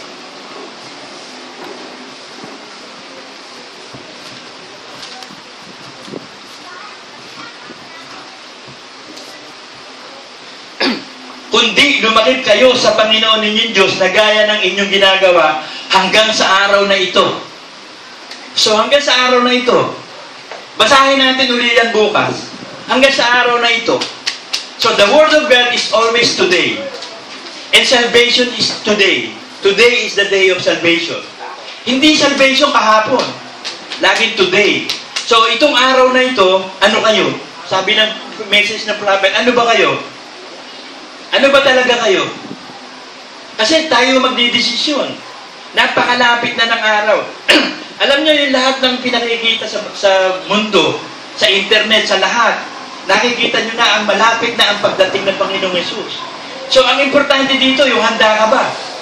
Handa na ba kayo? Yun ang importante. Kasi sa lindol Alam nyo ba yung tinatawag na West Valley Port? Sa Marikina, dadaan sa Eastern Pasig, dire-diretso hanggang Northern Luzon, hanggang Visayas, Mindanao. Yung portion na yun, pag lumindol ng malaki, maaaring bumaksak yung kalahating parte. Part yan tayo, dito sa Eastern Pasig, kasama sa Marikina. Oh, hindi ka na kailangan matakot doon. Bakit? May kapangyarihan ka magpigilan na kamatayan mo. Pero may kapangyarihan kang maghanda. Ihanda mo kaligtasan ng kaluluwa mo. Kasi ang binanal yung espiritu lang Banal na espiritu natin, yung kaluluwa. I-restore dyan, i-renovate, kaya isisilang na muli. Ang pagkatao mo, ang pag-iisip mo, damdamin mo, kalooban mo, na nasa kaluluwa mo, babaguhin yan, i-restore, magiging katulad ni Kristo.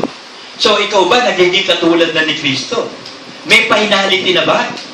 Kanina, nag-urong na naman si Jembo. Ano daw siya, magnininong. Sabi niya, sige, sabi ko, lumakad ka na, di nag-urong. Tapos sabi ko, tinan mo, Jembo, wala ka na naman finality. Tinan mo, ang dumi-dumi ng lababo. Ang dami, yung mga pangit, hugasan, hindi hinugasan, yung may mga mantika. Yung sandok, ayaw hugasan. Hindi ko hinugasan, ayoko rin mag-urong nun eh. Ang ginawa ko lang, pinaluhan ko ng tubig lahat, tapos nilinis ko yung lababo, kinuskus ko yung dumi. O di, ang ganda tignan, may finality. Kahit may natirang marumi pa, maganda ng tignan. Pero pag walang finality, nag-urong ka, tapos pagkatapos mo maurong yung mahalaga, iniwan mo na, ayoko na. Walang finality. Maging character yun natin. Character natin, finisher of the faith. Yun ang pinakamahalaga, mga kapatid. Amen.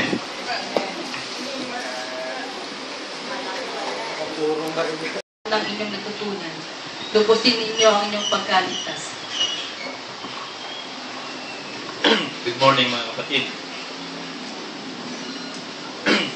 Sa buhay nyo, what is the greatest decision you have made in your whole life? Ano yung dakila na pinakamatinding desisyon na ginawa mo sa buhay mo? Ako, I'm going to speak for myself. Ang pinakamatinding dinesisyonan ko, yung pagpili ng buhay. Kasi yung buhay ko sa mundo, masarap eh. Masagana, lahat nagagawa ko. Pero pinili ko pa rin yung buhay sa Panginoon.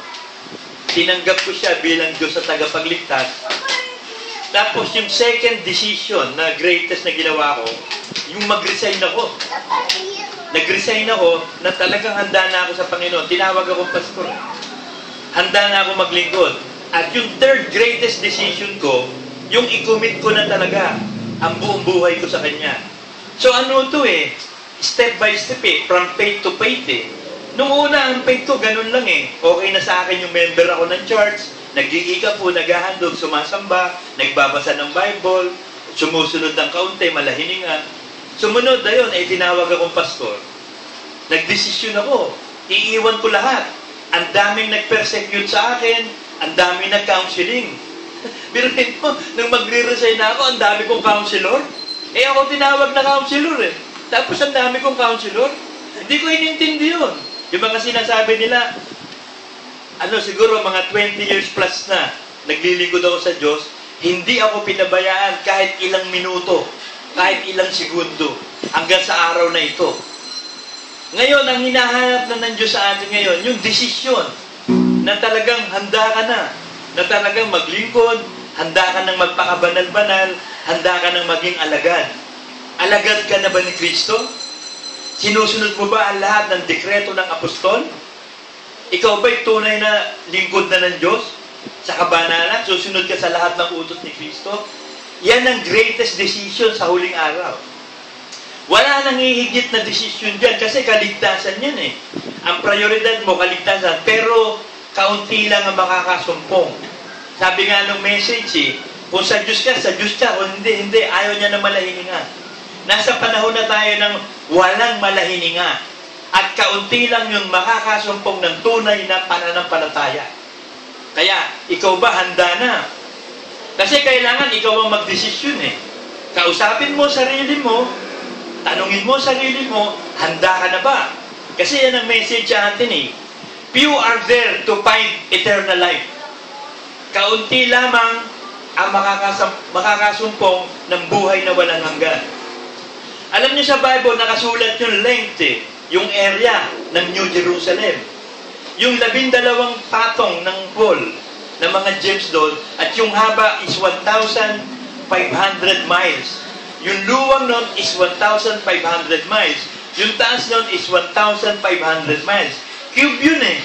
Yung lugar ng bahay natin sa langit, cube yun. Yun ang tahanan ng Ama. Maraming bahay doon, maraming kwarto. Ngayon, kung titignan nyo, through geography, checkin nyo yung, yung length nun, tsaka width nun, ang volume yun o pinaka-area, asin laki lang ng United States. Tinignan ko ang mga mamamayan ng United States, wala pang 1 bilyon. So lumalabas sa pag-research ko, halos 1 bilyon lang ang papasok sa langit. Ito yung mula nung panahon ni Eva. Yung mga nangamatay sa Panginoon at yung mga nabubuhay ngayon, nararapture, kasama yung mga tribulation saints. Ang titira doon, konting-konti lang, halos 1 bilyon. So, kakaunti. Kakaunti. Kita niyo yung hinirang ni Kristo mga apostol, 12. Kakaunti. Tapos ahas pa yung isa. Diba? Nung si Kristo ay nagpapatotoo, nag-preach, naggagamot, ano nangyari? Nung mamatay siya at muling nabuhay, 500 lang ang nakasaksi sa pag-akyat niya. Nung umakyat siya sa langit, ibinigay niya ang lahat ng kautusan sa apostol. 120 lang yung kasama sa upper room nung magkaroon ng baptism of fire, pag-baptism of the Holy Spirit. So, kakaunti lamang. Nung madagdagan ng libo-libo, nung panahon na ng mga apostol. Ngayon, kakaunti na rin tayo. Bakit? Talagang kakaunti eh. Sabi sa Matthew 7:14.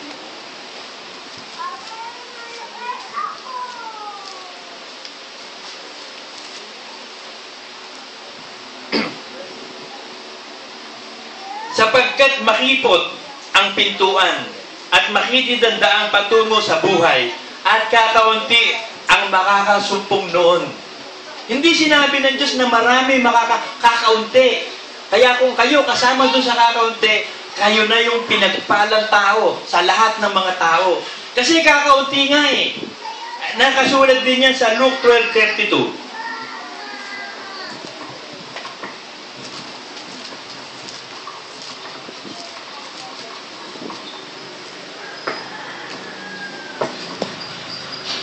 Huwag kayong mga takot, munting kawan, sapagkat nakalulugod. May eksena na naman. Bigla na lang may bumabalabag. Huwag kayong matakot, munting kawan, sapagkat nakalulugod na mainam sa inyong Ama ang sa inyong ibigay ang kaharian. Kaya kuyuhan natin, iglesia. Bigla na lang may gumagalabog, bigla na lang may kakahol. So sabi ng Diyos, nalulugod siya na ibigay ang kanyang kaharian sa munting kawan. So ang hinirang ng Diyos, kaunti lang. Kaya huwag kayong magtaka bakit nangungunti ang iglesia. Huwag kayong magtaka bakit ang Israel nangaunti. Kaunti nga lang eh. Hindi sinabi ng Diyos na marami. Kaya kapag nakakita kayo ng mga milyon-milyong kongregasyon, libo-libong kongregasyon, isang malaking question mark. Ang dami nun eh. Kaunti lang ang sabi ng Bible eh. Hindi marami yun. Sa Deuteronomy 7.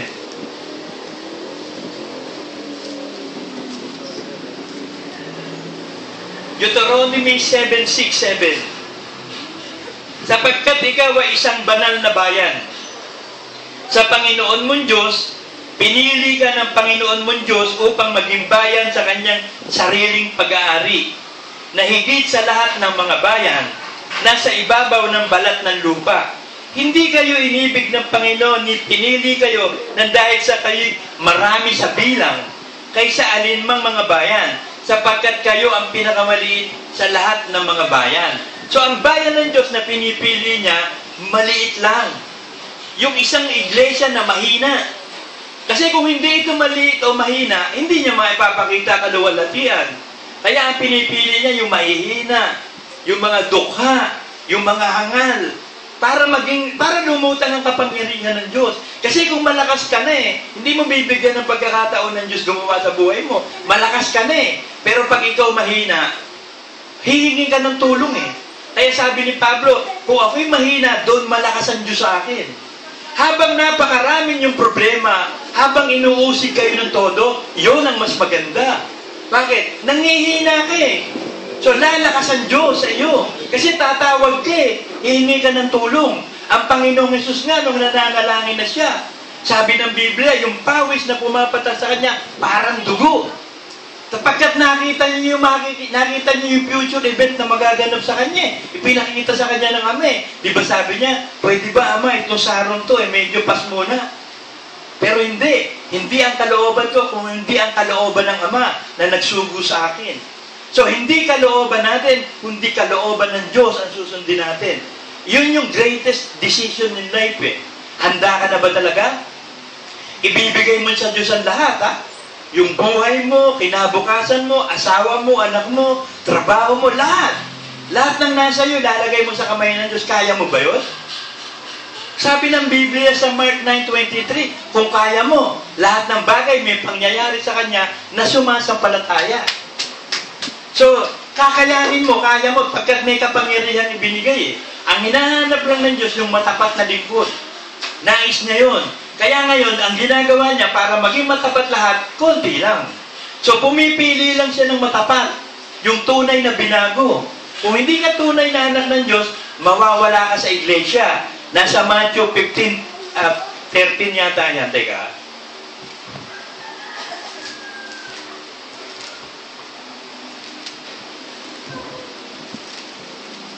Matthew 15:13.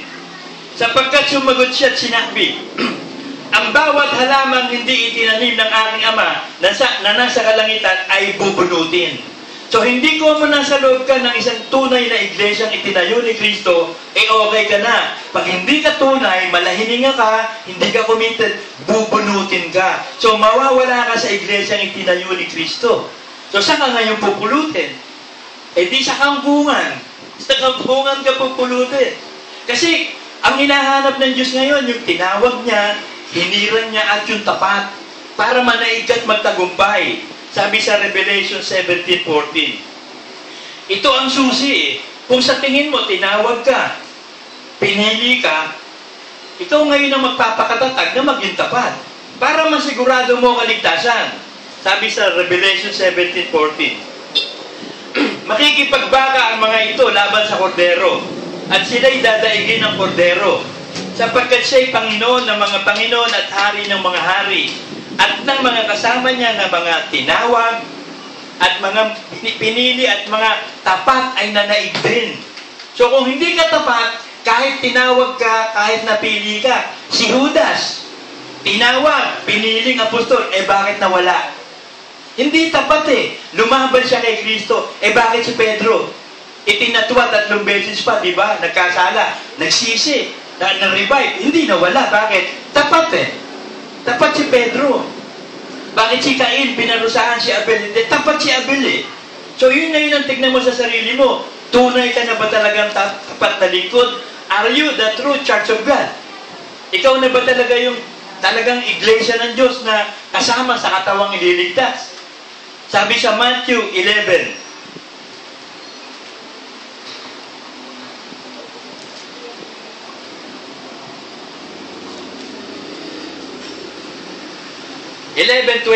to 27. Nang panahong iyon ay sumagot si Jesus at sinabi, ako'y nagpapasalamat sa iyo, O Ama, Panginoon ng langit at ng lupa, na iyong inilihim ang mga bagay na ito sa mga pantas at matatalino at ipinihayag mo sa mga sanggol. Yung mga sanggol ba, may nalalaman ba yun? Wala. So, innocent ka. Ibinigay ang kapangyarihan ng Diyos ang hiwaga doon sa mga sanggol pa. Yung wala pang halos alam tungkol sa Kanya. Kasi yung mga maraming may alam na, Pariseo, ang hirap turuan yan. Pinakamahirap turuan yung meron ng doktrinang tinanggap. Yung may pinanghahawakan na silang doktrina, napakahirap turuan yan. Pariseo yan eh. Pero yung mga sanggol, yung wala pang alam, yung i-input mo dun, yun ang i-output. Yung may na-input na, ang a-output dun, yung naturuan eh. Oo nga, Ama, sapagkat gayon na nakalulugod sa iyong paningin. At lahat ng mga bagay ay ibinigay mo sa akin ng aking Ama, at sino man hindi nakakakilala sa Ama, kundi sa Anak, kundi ang Ama. At sino man hindi nakakakilala sa Ama, kundi ang Anak. At yaong ibiging pagpahayagan ng Anak, bibigyan ng revelation ni Kristo ang tunay na tapat. So kung ikaw tunay na tapat, bubuksan ka at walang makapagsasarado. Yun namang hindi tapat, sasaraduhan, wala namang makapagbubukas. Nakasulat yan sa sa Revelation.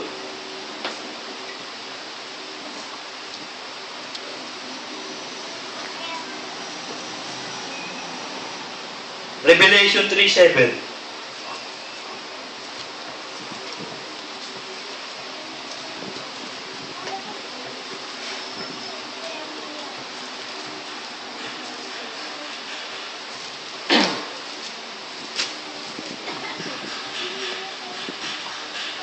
At sa anghel ng iglesia sa Philadelphia ay isulat mo, ang mga bagay na ito ay sinasabi ng banal, yung totoo, yung mga susi ni David, yung nagbubukas at di mailalapat ng sino man, at naglalapat at di maibubukas ng sino man.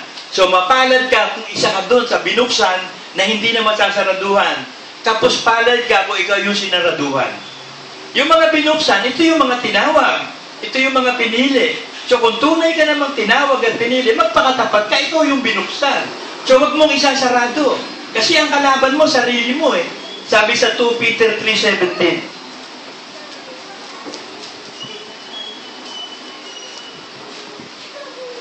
Kaya nga mga minamahal, yamang nalalaman ninyo ng una ang mga bagay na ito ay magsipag-ingat kayo. Baka kung maligaw kayo sa pamamagitan ng kamalian ng masasama, ay mahulog kayo sa iyo sa inyong sariling katiyagaan. So hindi ka na magiging tapat, hindi ka na magtitiyaga. Bali wala na sa iyo yung maging buhay mo, mapunta ka man sa impyerno. Hindi mo naiintindihan ang kaligtasan. Nagsawa ka na kahihintay. Kasi dapat hindi ka nagsasawa. No retreat, no surrender. Alam niyo doon sa istorya nung di alam mo, yung labanan ng Mexican yan, tsaka Texican eh.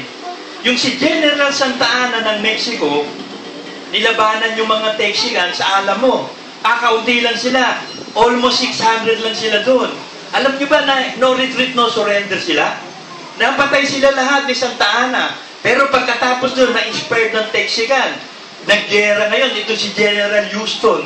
Kaya makikita nyo, mayroong Houston, Texas.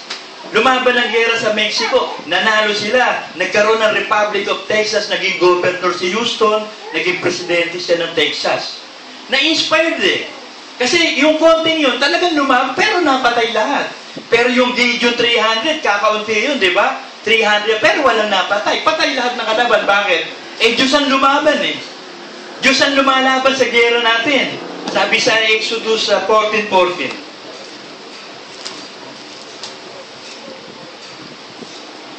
Ipakikipaglaban kayo ng Panginoon at kayo'y tatahimik. So yung laban ang nagaganap, ang Diyos ang makikipaglaban sa atin. Kung may umaapi sa inyo, may umaaglahi sa inyo, mayroong gumagawa ng masama sa inyo, ang Diyos ang magtatanggol. Siya ang makikipaglaban ng gera. Siya ang lalaban para sa atin. Sabi sa Deuteronomy 24.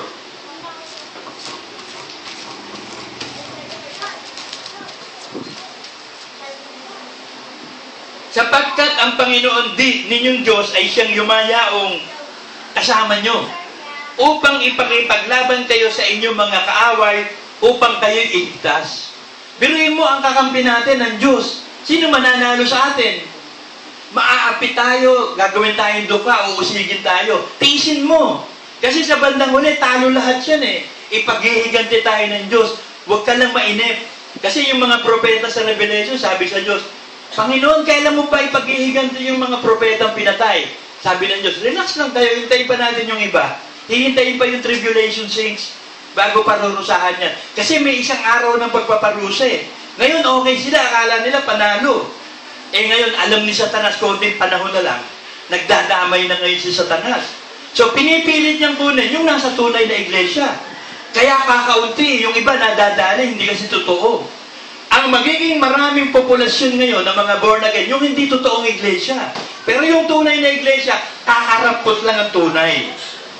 Sabi dito sa Isaiah 40:11.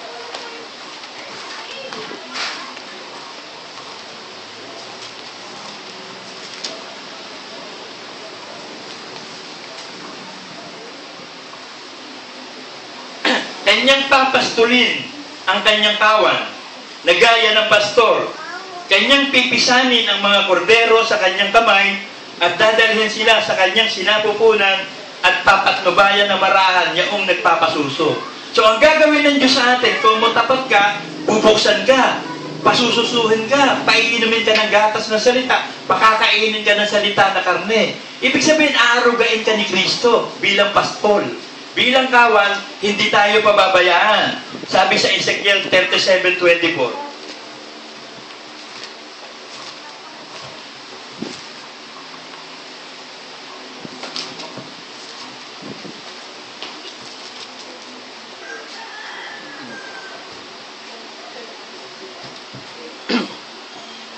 ang aking lingkod na si David ay magiging hari sa kanila.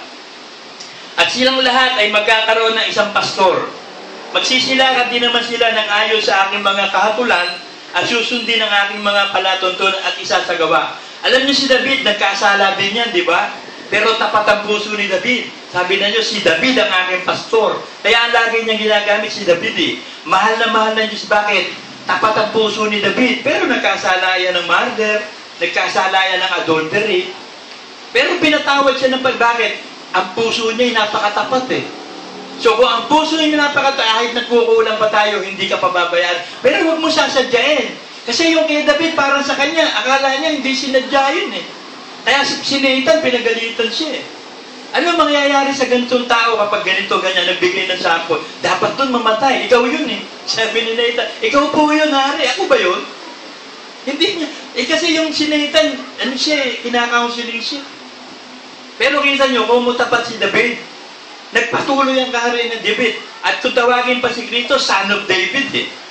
Kasi napaka-importante na maging totoo. Yung tapat ka. Sabi sa Galatians 1:16,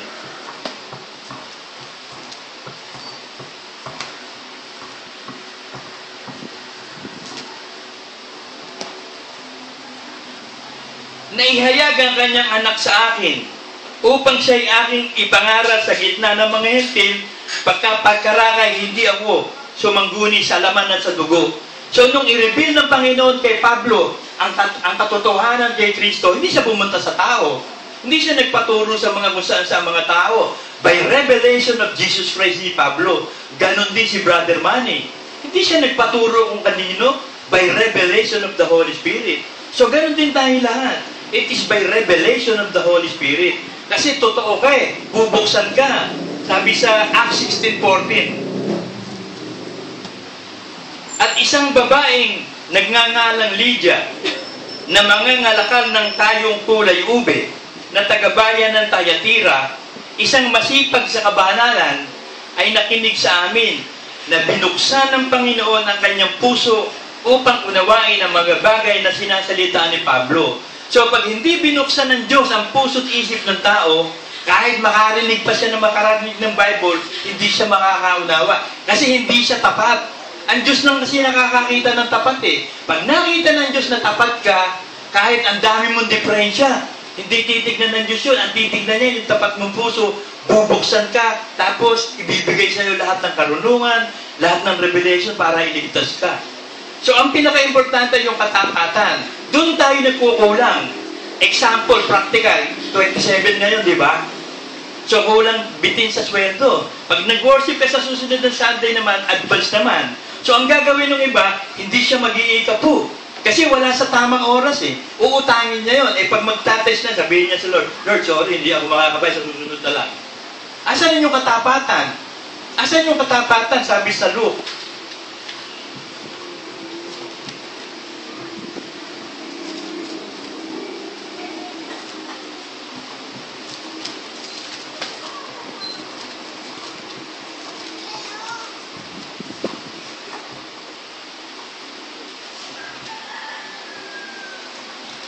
Luke 16:10. Ang mapagtapat sa kakaunti ay mapagtapat din naman sa marami. So ikaw ba'y tapat sa konti? Kung hindi ka tapat sa konti, hindi ka rin tapat sa marami. Parang pag nanakaw yan eh. Pag nagnakaw ka ng 20 pesos, nagnakaw ka ng 1 milyon, ano tawag doon? Pag nanakaw yun eh. Pero yung penalty, mas malaki penalty ng 1 milyon kaysa doon sa 20 pesos. Pero magnanakaw ka pa rin. Yun lang pa penalty mo na bago. Pero magnanakaw ka pa rin. Kaya pag hindi ka tapat sa konti, hindi ka din tapat sa marami. O paano ka ngayon pagkakatiwalaan ng Diyos sa tunay na kayamanan? Didiretso ko ha. Ang mapagtapat sa kakaunti ay mapagtapat din naman sa marami. Ang di matuwid sa kakaunti ay di rin naman matuwid sa marami.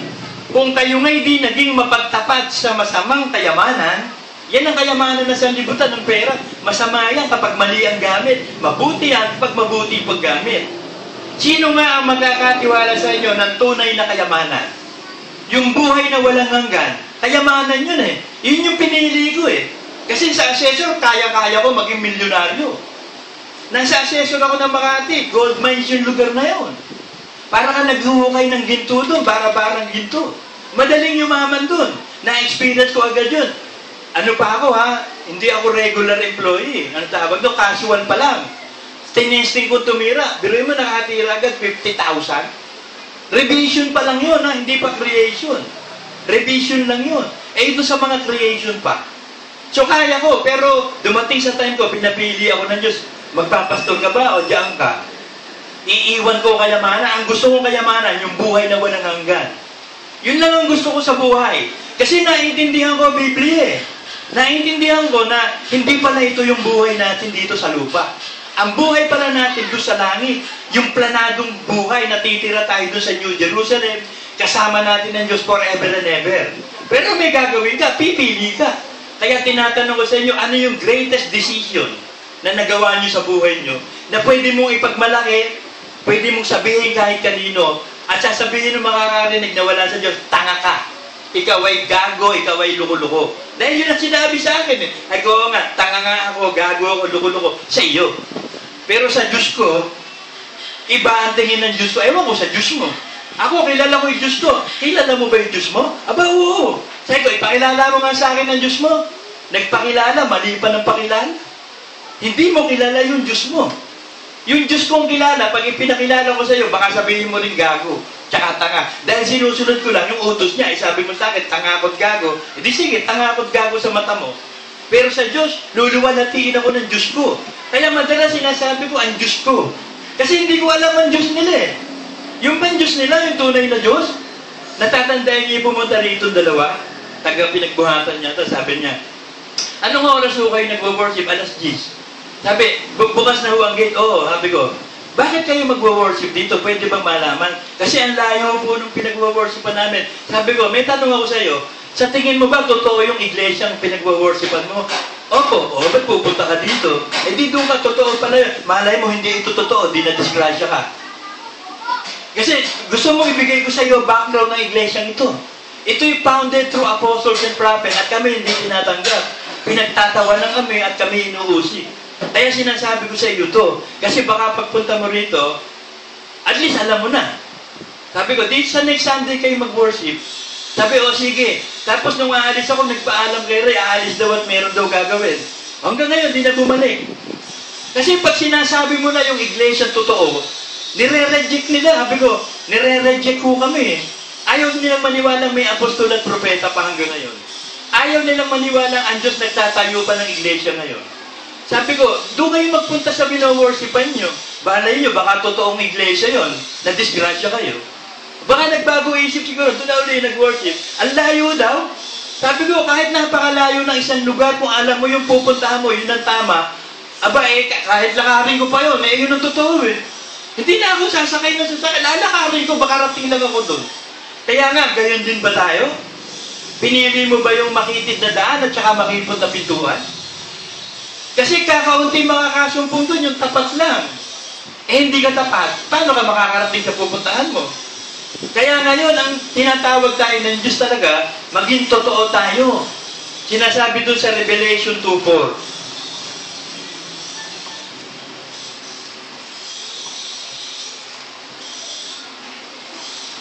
Ngunit mayroon akong laban sa iyo na iyong iniwan ng iyong unang pag-ibig.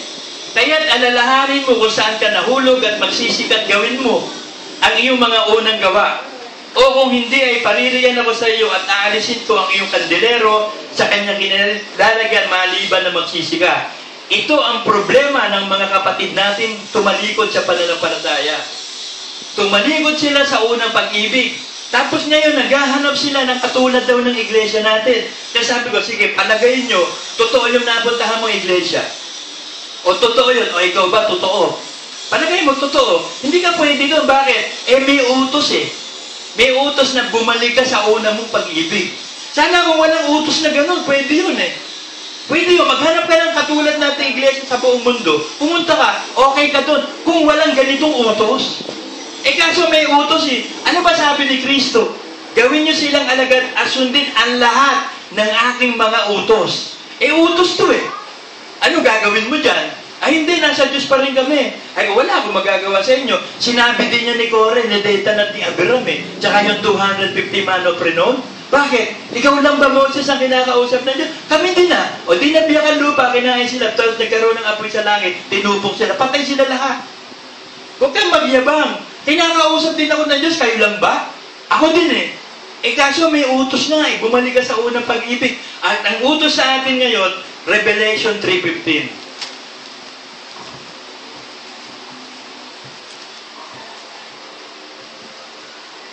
Nalalaman ko ang iyong mga gawa na ikaw ay hindi malamig o mainit man.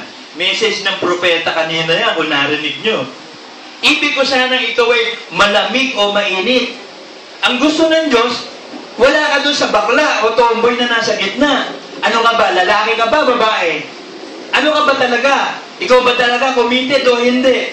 Pag hindi ka talaga committed, edi sa malamig ka. Huwag ka nang sumunod. Relax ka na lang dyan sa upuan mo. Pero kung totoo ka naman, pinili mo ang Diyos, maging mainit ka. Huwag mo patayin yung apoy ng Espiritu Santo. Maging laging naglalagablab.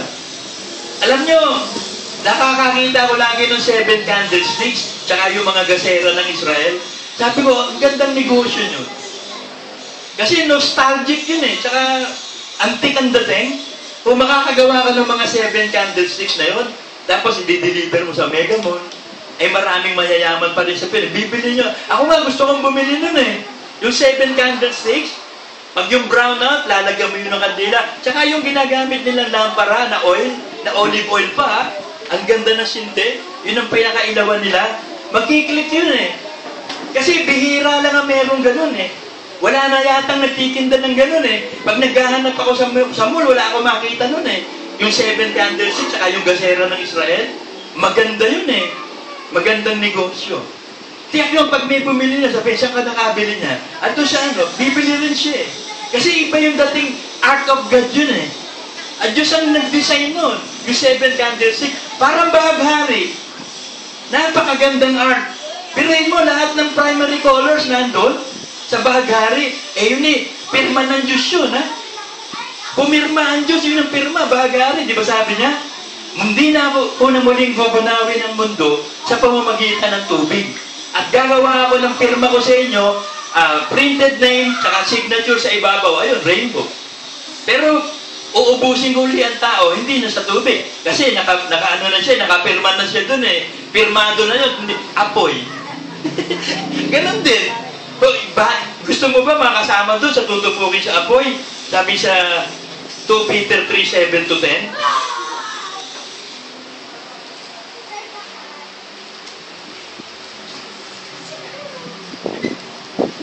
Alam niyo yung Aurora Borealis?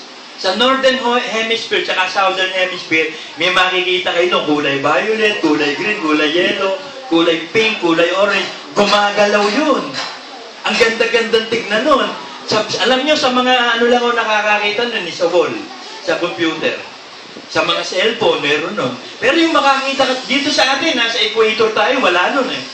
Pero pag nakatira ka sa Southern Hemisphere at Northern Hemisphere, makikita mo iba-ibang kulay, gumagalaw. Ang gandang art ng Diyos yun. Napakagandang art nun. Biruin mo, gumagalaw yung kulay. Tsaka nakakita nun. At tsaka ang ganda-ganda ng art ng Diyos. Pag lumabas ka sa Earth, makikita mo yung mga planeta, yung mga bituin. Eh, mangyayari sa atin yun. Gagawa ng bago. Sabi ng Diyos, maluluma yan lahat na yan. Papalitan eh. Sabi sa Psalm, yung mga bituin na yan, maluluma yan. At alam niyo ba, lahat ng bituin may pangalan. Ang Diyos ang nagbigay ng pangalan. Pero lahat yan, gugunawin niya lahat yan, papalitan niya. Ito mangyayari, sabi sa 2 Peter 3:7, ngunit ang sangkalangitan, ngayon, at ang lupa, sa pamamagitan ng gayon ding salita, ay nakatalaga sa apoy, na itinataan sa araw ng paghuhukom at ng paglipol sa mga taong masama. So, sa last judgment ito gagawin. Sa last judgment, haharapan lahat ng tao sa Diyos, bubuksan na aklat ng buhay. Ikaw ba'y nasa aklat na ng buhay? You have committed the greatest decision in your life. Magiging tapat ka na ba? Sasakay ka na doon sa train, sa barko ni Noah? Kasi kakaunti lang ang makakasumpong nun. Kahit na marami tayo dito sa church, kaunti lang yun. So, sumama ka doon sa konti. Maging minority ka, huwag yung majority. Sabi sa 10, dadagwat darating ang araw ng Panginoon na gaya ng magnanakaw. na ang sangkalangitan sa araw na iyan ay mapaparam ng kasabay ng malaking ugong, at ang mga bagay sa langit ay mapupugnaw sa matinding init, at ang lupa at ang mga gawang nasa lupa ay pawang masusunog. Ano mga bagay na nasa langit? Ano ba yan? E di yung araw, yung stars, yung galaxy, matutupok lahat yan. Sabi sa Hebrews 12:26.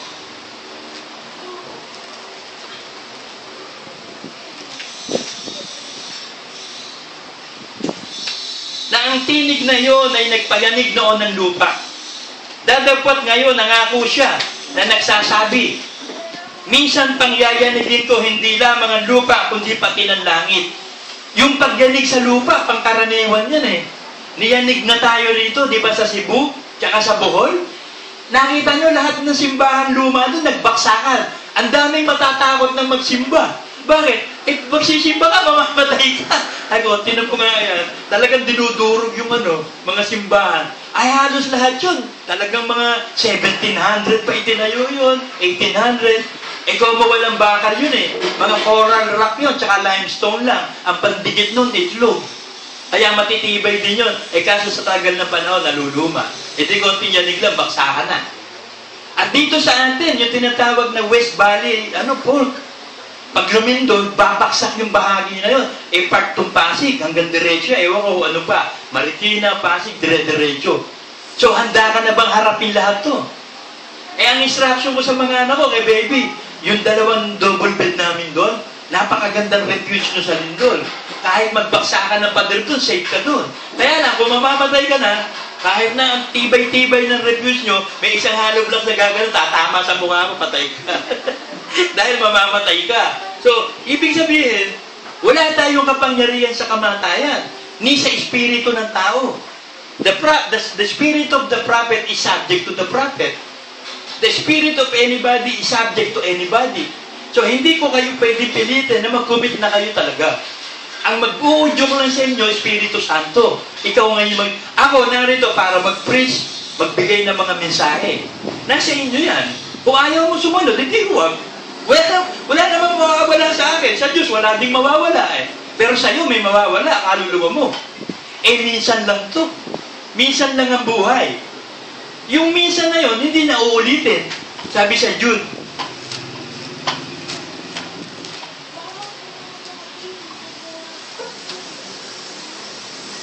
mga minamahal, samantalang ako'y totoong nagsisikap sa pagsulat sa inyo tungkol sa kaligtasan nating lahat, ay napilitan akong sumulat sa inyo na inaaralan kayo makipaglabang masikap dahil sa pananampalataya na ibinigay na minsan at magpakailanman sa mga banal.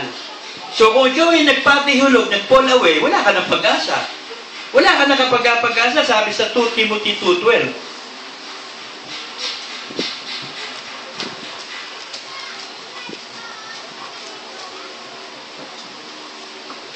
Kung kayo'y magtiis, ay maghahari naman kayong kasama ni Kristo.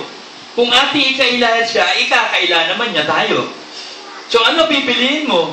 Magkukumit ka na ba talagang totoo at magtitiis o hindi? Pag ikinaila mo siya, ikakaila ka. Paano ngayon yan? Eh, minsan lang ang faith. Hindi ka nabibigyan uli ng faith. Minsan lang yan. Kasi perfect ang Diyos.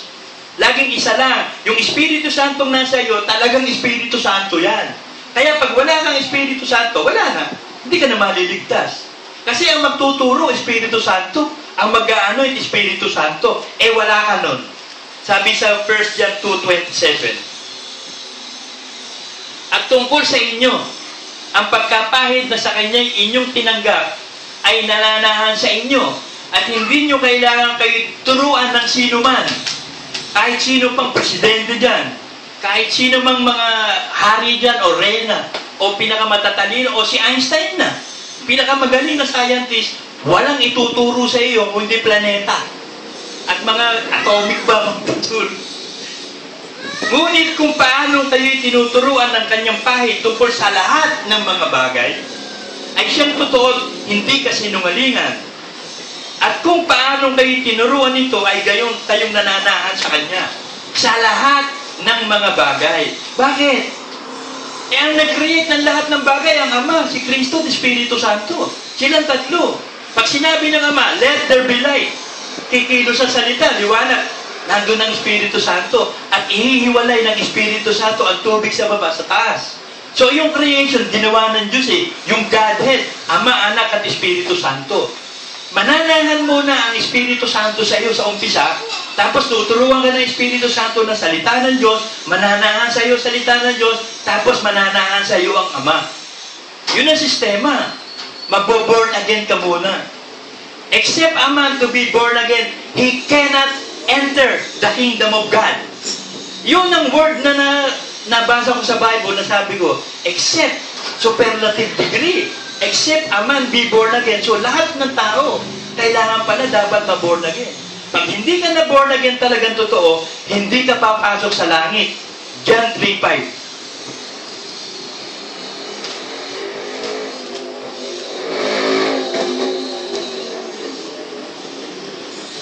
Kaya sabi ko, kailangan pala ma-born again. Eh, paano? So, nagpunta ako sa kung saan-saan. Nakinig ako ng Bible study. Tapos, nung makinig ako Bible study doon kay Nasol, ang nag-preach pa noon si Pastor Phil. E di nagpaiwan ako, nagtanong ako. Sabi ko, ano ba yung born again? Pinaliwanagan ako. Hindi ako nakontento sa paliwanag. Nagtanong pa naman ako kay Brother Fred naman. Hindi pa rin ako nakontento sa sagot. Pero umaten pa rin ako ng umaten. O nagkaroon ako ng revelation nung tanggapin ko ang Diyos. Kasi basa ako ng basa ng Bible, wala ako alam eh. Basa ako ng basa ng Genesis, lahat dire-diretso, wala akong maintindihan. Tsaka sa dami ng utos, ano, susundin ko dito, ang dami. Napakaraming utos. Ano ba gagawin ko sa buhay ko? Eh di ayun, nung gabi, tandang-tanda ko, November 5. Tandang-tanda ko yun, nasa kama ako nun eh. November 5, 1984. Nakahiga ako sa kama, nagmumuni-muni ako. Sabi ko, may Diyos ba talaga? Sabi ko, kung may Diyos, ba't pakilala ka naman? Hinahanap kita eh. Eh, nakita ng Diyos, tapat ang puso ko. Nagpahayag siya sa akin. Alam niyo, dumating sa isip ko, I will never, never leave you till the end of time. Nagulat ako. Sabi ko, ano ba yun? Sabi ko, ikaw ba yan? Ikaw ba yung nagsasalita? Eh, biglang may pumasok sa isip ko. Tapos ngayon ko lang nare-realize yun. Siya pala yun. Kasi nakita niya, tinanggap ko siya. Sabi ko, tatanggapin kita, Panginoon, bilang ngayong gabing ito. Magpakilala ka sa akin. Hanggang saan ngayon, nagpakilala siya. Hanggang sa unti-unti. Unang born again, kuno ako. Isang malahiningang Kristiyano. Kunwari lang, aten-aten ka, paikapo-ikap. Pag ayoko mag-ikapo, hindi ako mag-iikapo. Pag ayoko umaten, hindi ako aaten. Malahininga nga ako eh. Eh, nung tawagin ako ng pastor, di tinawag ako pastor, kailangan mo magdesisyon. Di pinili ko pagpapastor. So sa pagpapastor, kailangan may kabanalan. So susundin ko lahat ng kalooban ng Diyos, hindi pwedeng hindi. So handa na ako. Sinunod ko. O ito lately, nung na-stroke naman ako, kung kailang nagpapakabanal-banal ka, at saka ka naman bibiradahin. Bakit? Eh nakasulat dyan sa 2 Timothy 3:12 yata yun.